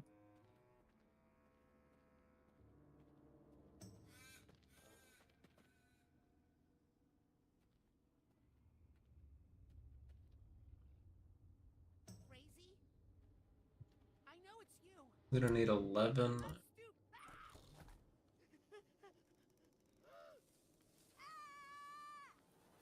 Ah, crud, it's you. I thought I finally caught a critter. Why are you hunting? Aren't they feeding you? I'm interning with Compton Boole. He sent me out here to catch him some animals. I really don't know if you should be bringing animals to Agent Poole. His grandson is a friend of mine, but that family can be a little bit rough on animals. Oh? And you've never side-blasted a squirrel, nature boy? That's what I thought. Anyway, it's no use. I'd have to go deeper into the Forgetful Forest for any really good animals, and There's no way I'm going in there. Why? Telekinetic bears? Has nobody told you? About the Green Needle Witch who haunts these woods? Her mother was a banshee, and her father was a porcupine. Let me guess. She hates children and kills them on sight. No, she loves children. She follows them through the forest, and when she catches them, she gives them a big hug. That doesn't sound so... Impaling them on her needles, filling them with holes. Okay, if you could just let me down now. Children beware. She's there. She's there. The Green Needle Witch has waited. She wants a hug. Don't dare. Don't dare. Or soon you'll be perforated. I'm getting a strong psychic sense that Lizzie and Norma are sisters. Sibling detection is one of the less celebrated tools in the Psychonauts playbook. The kind they don't give badges for.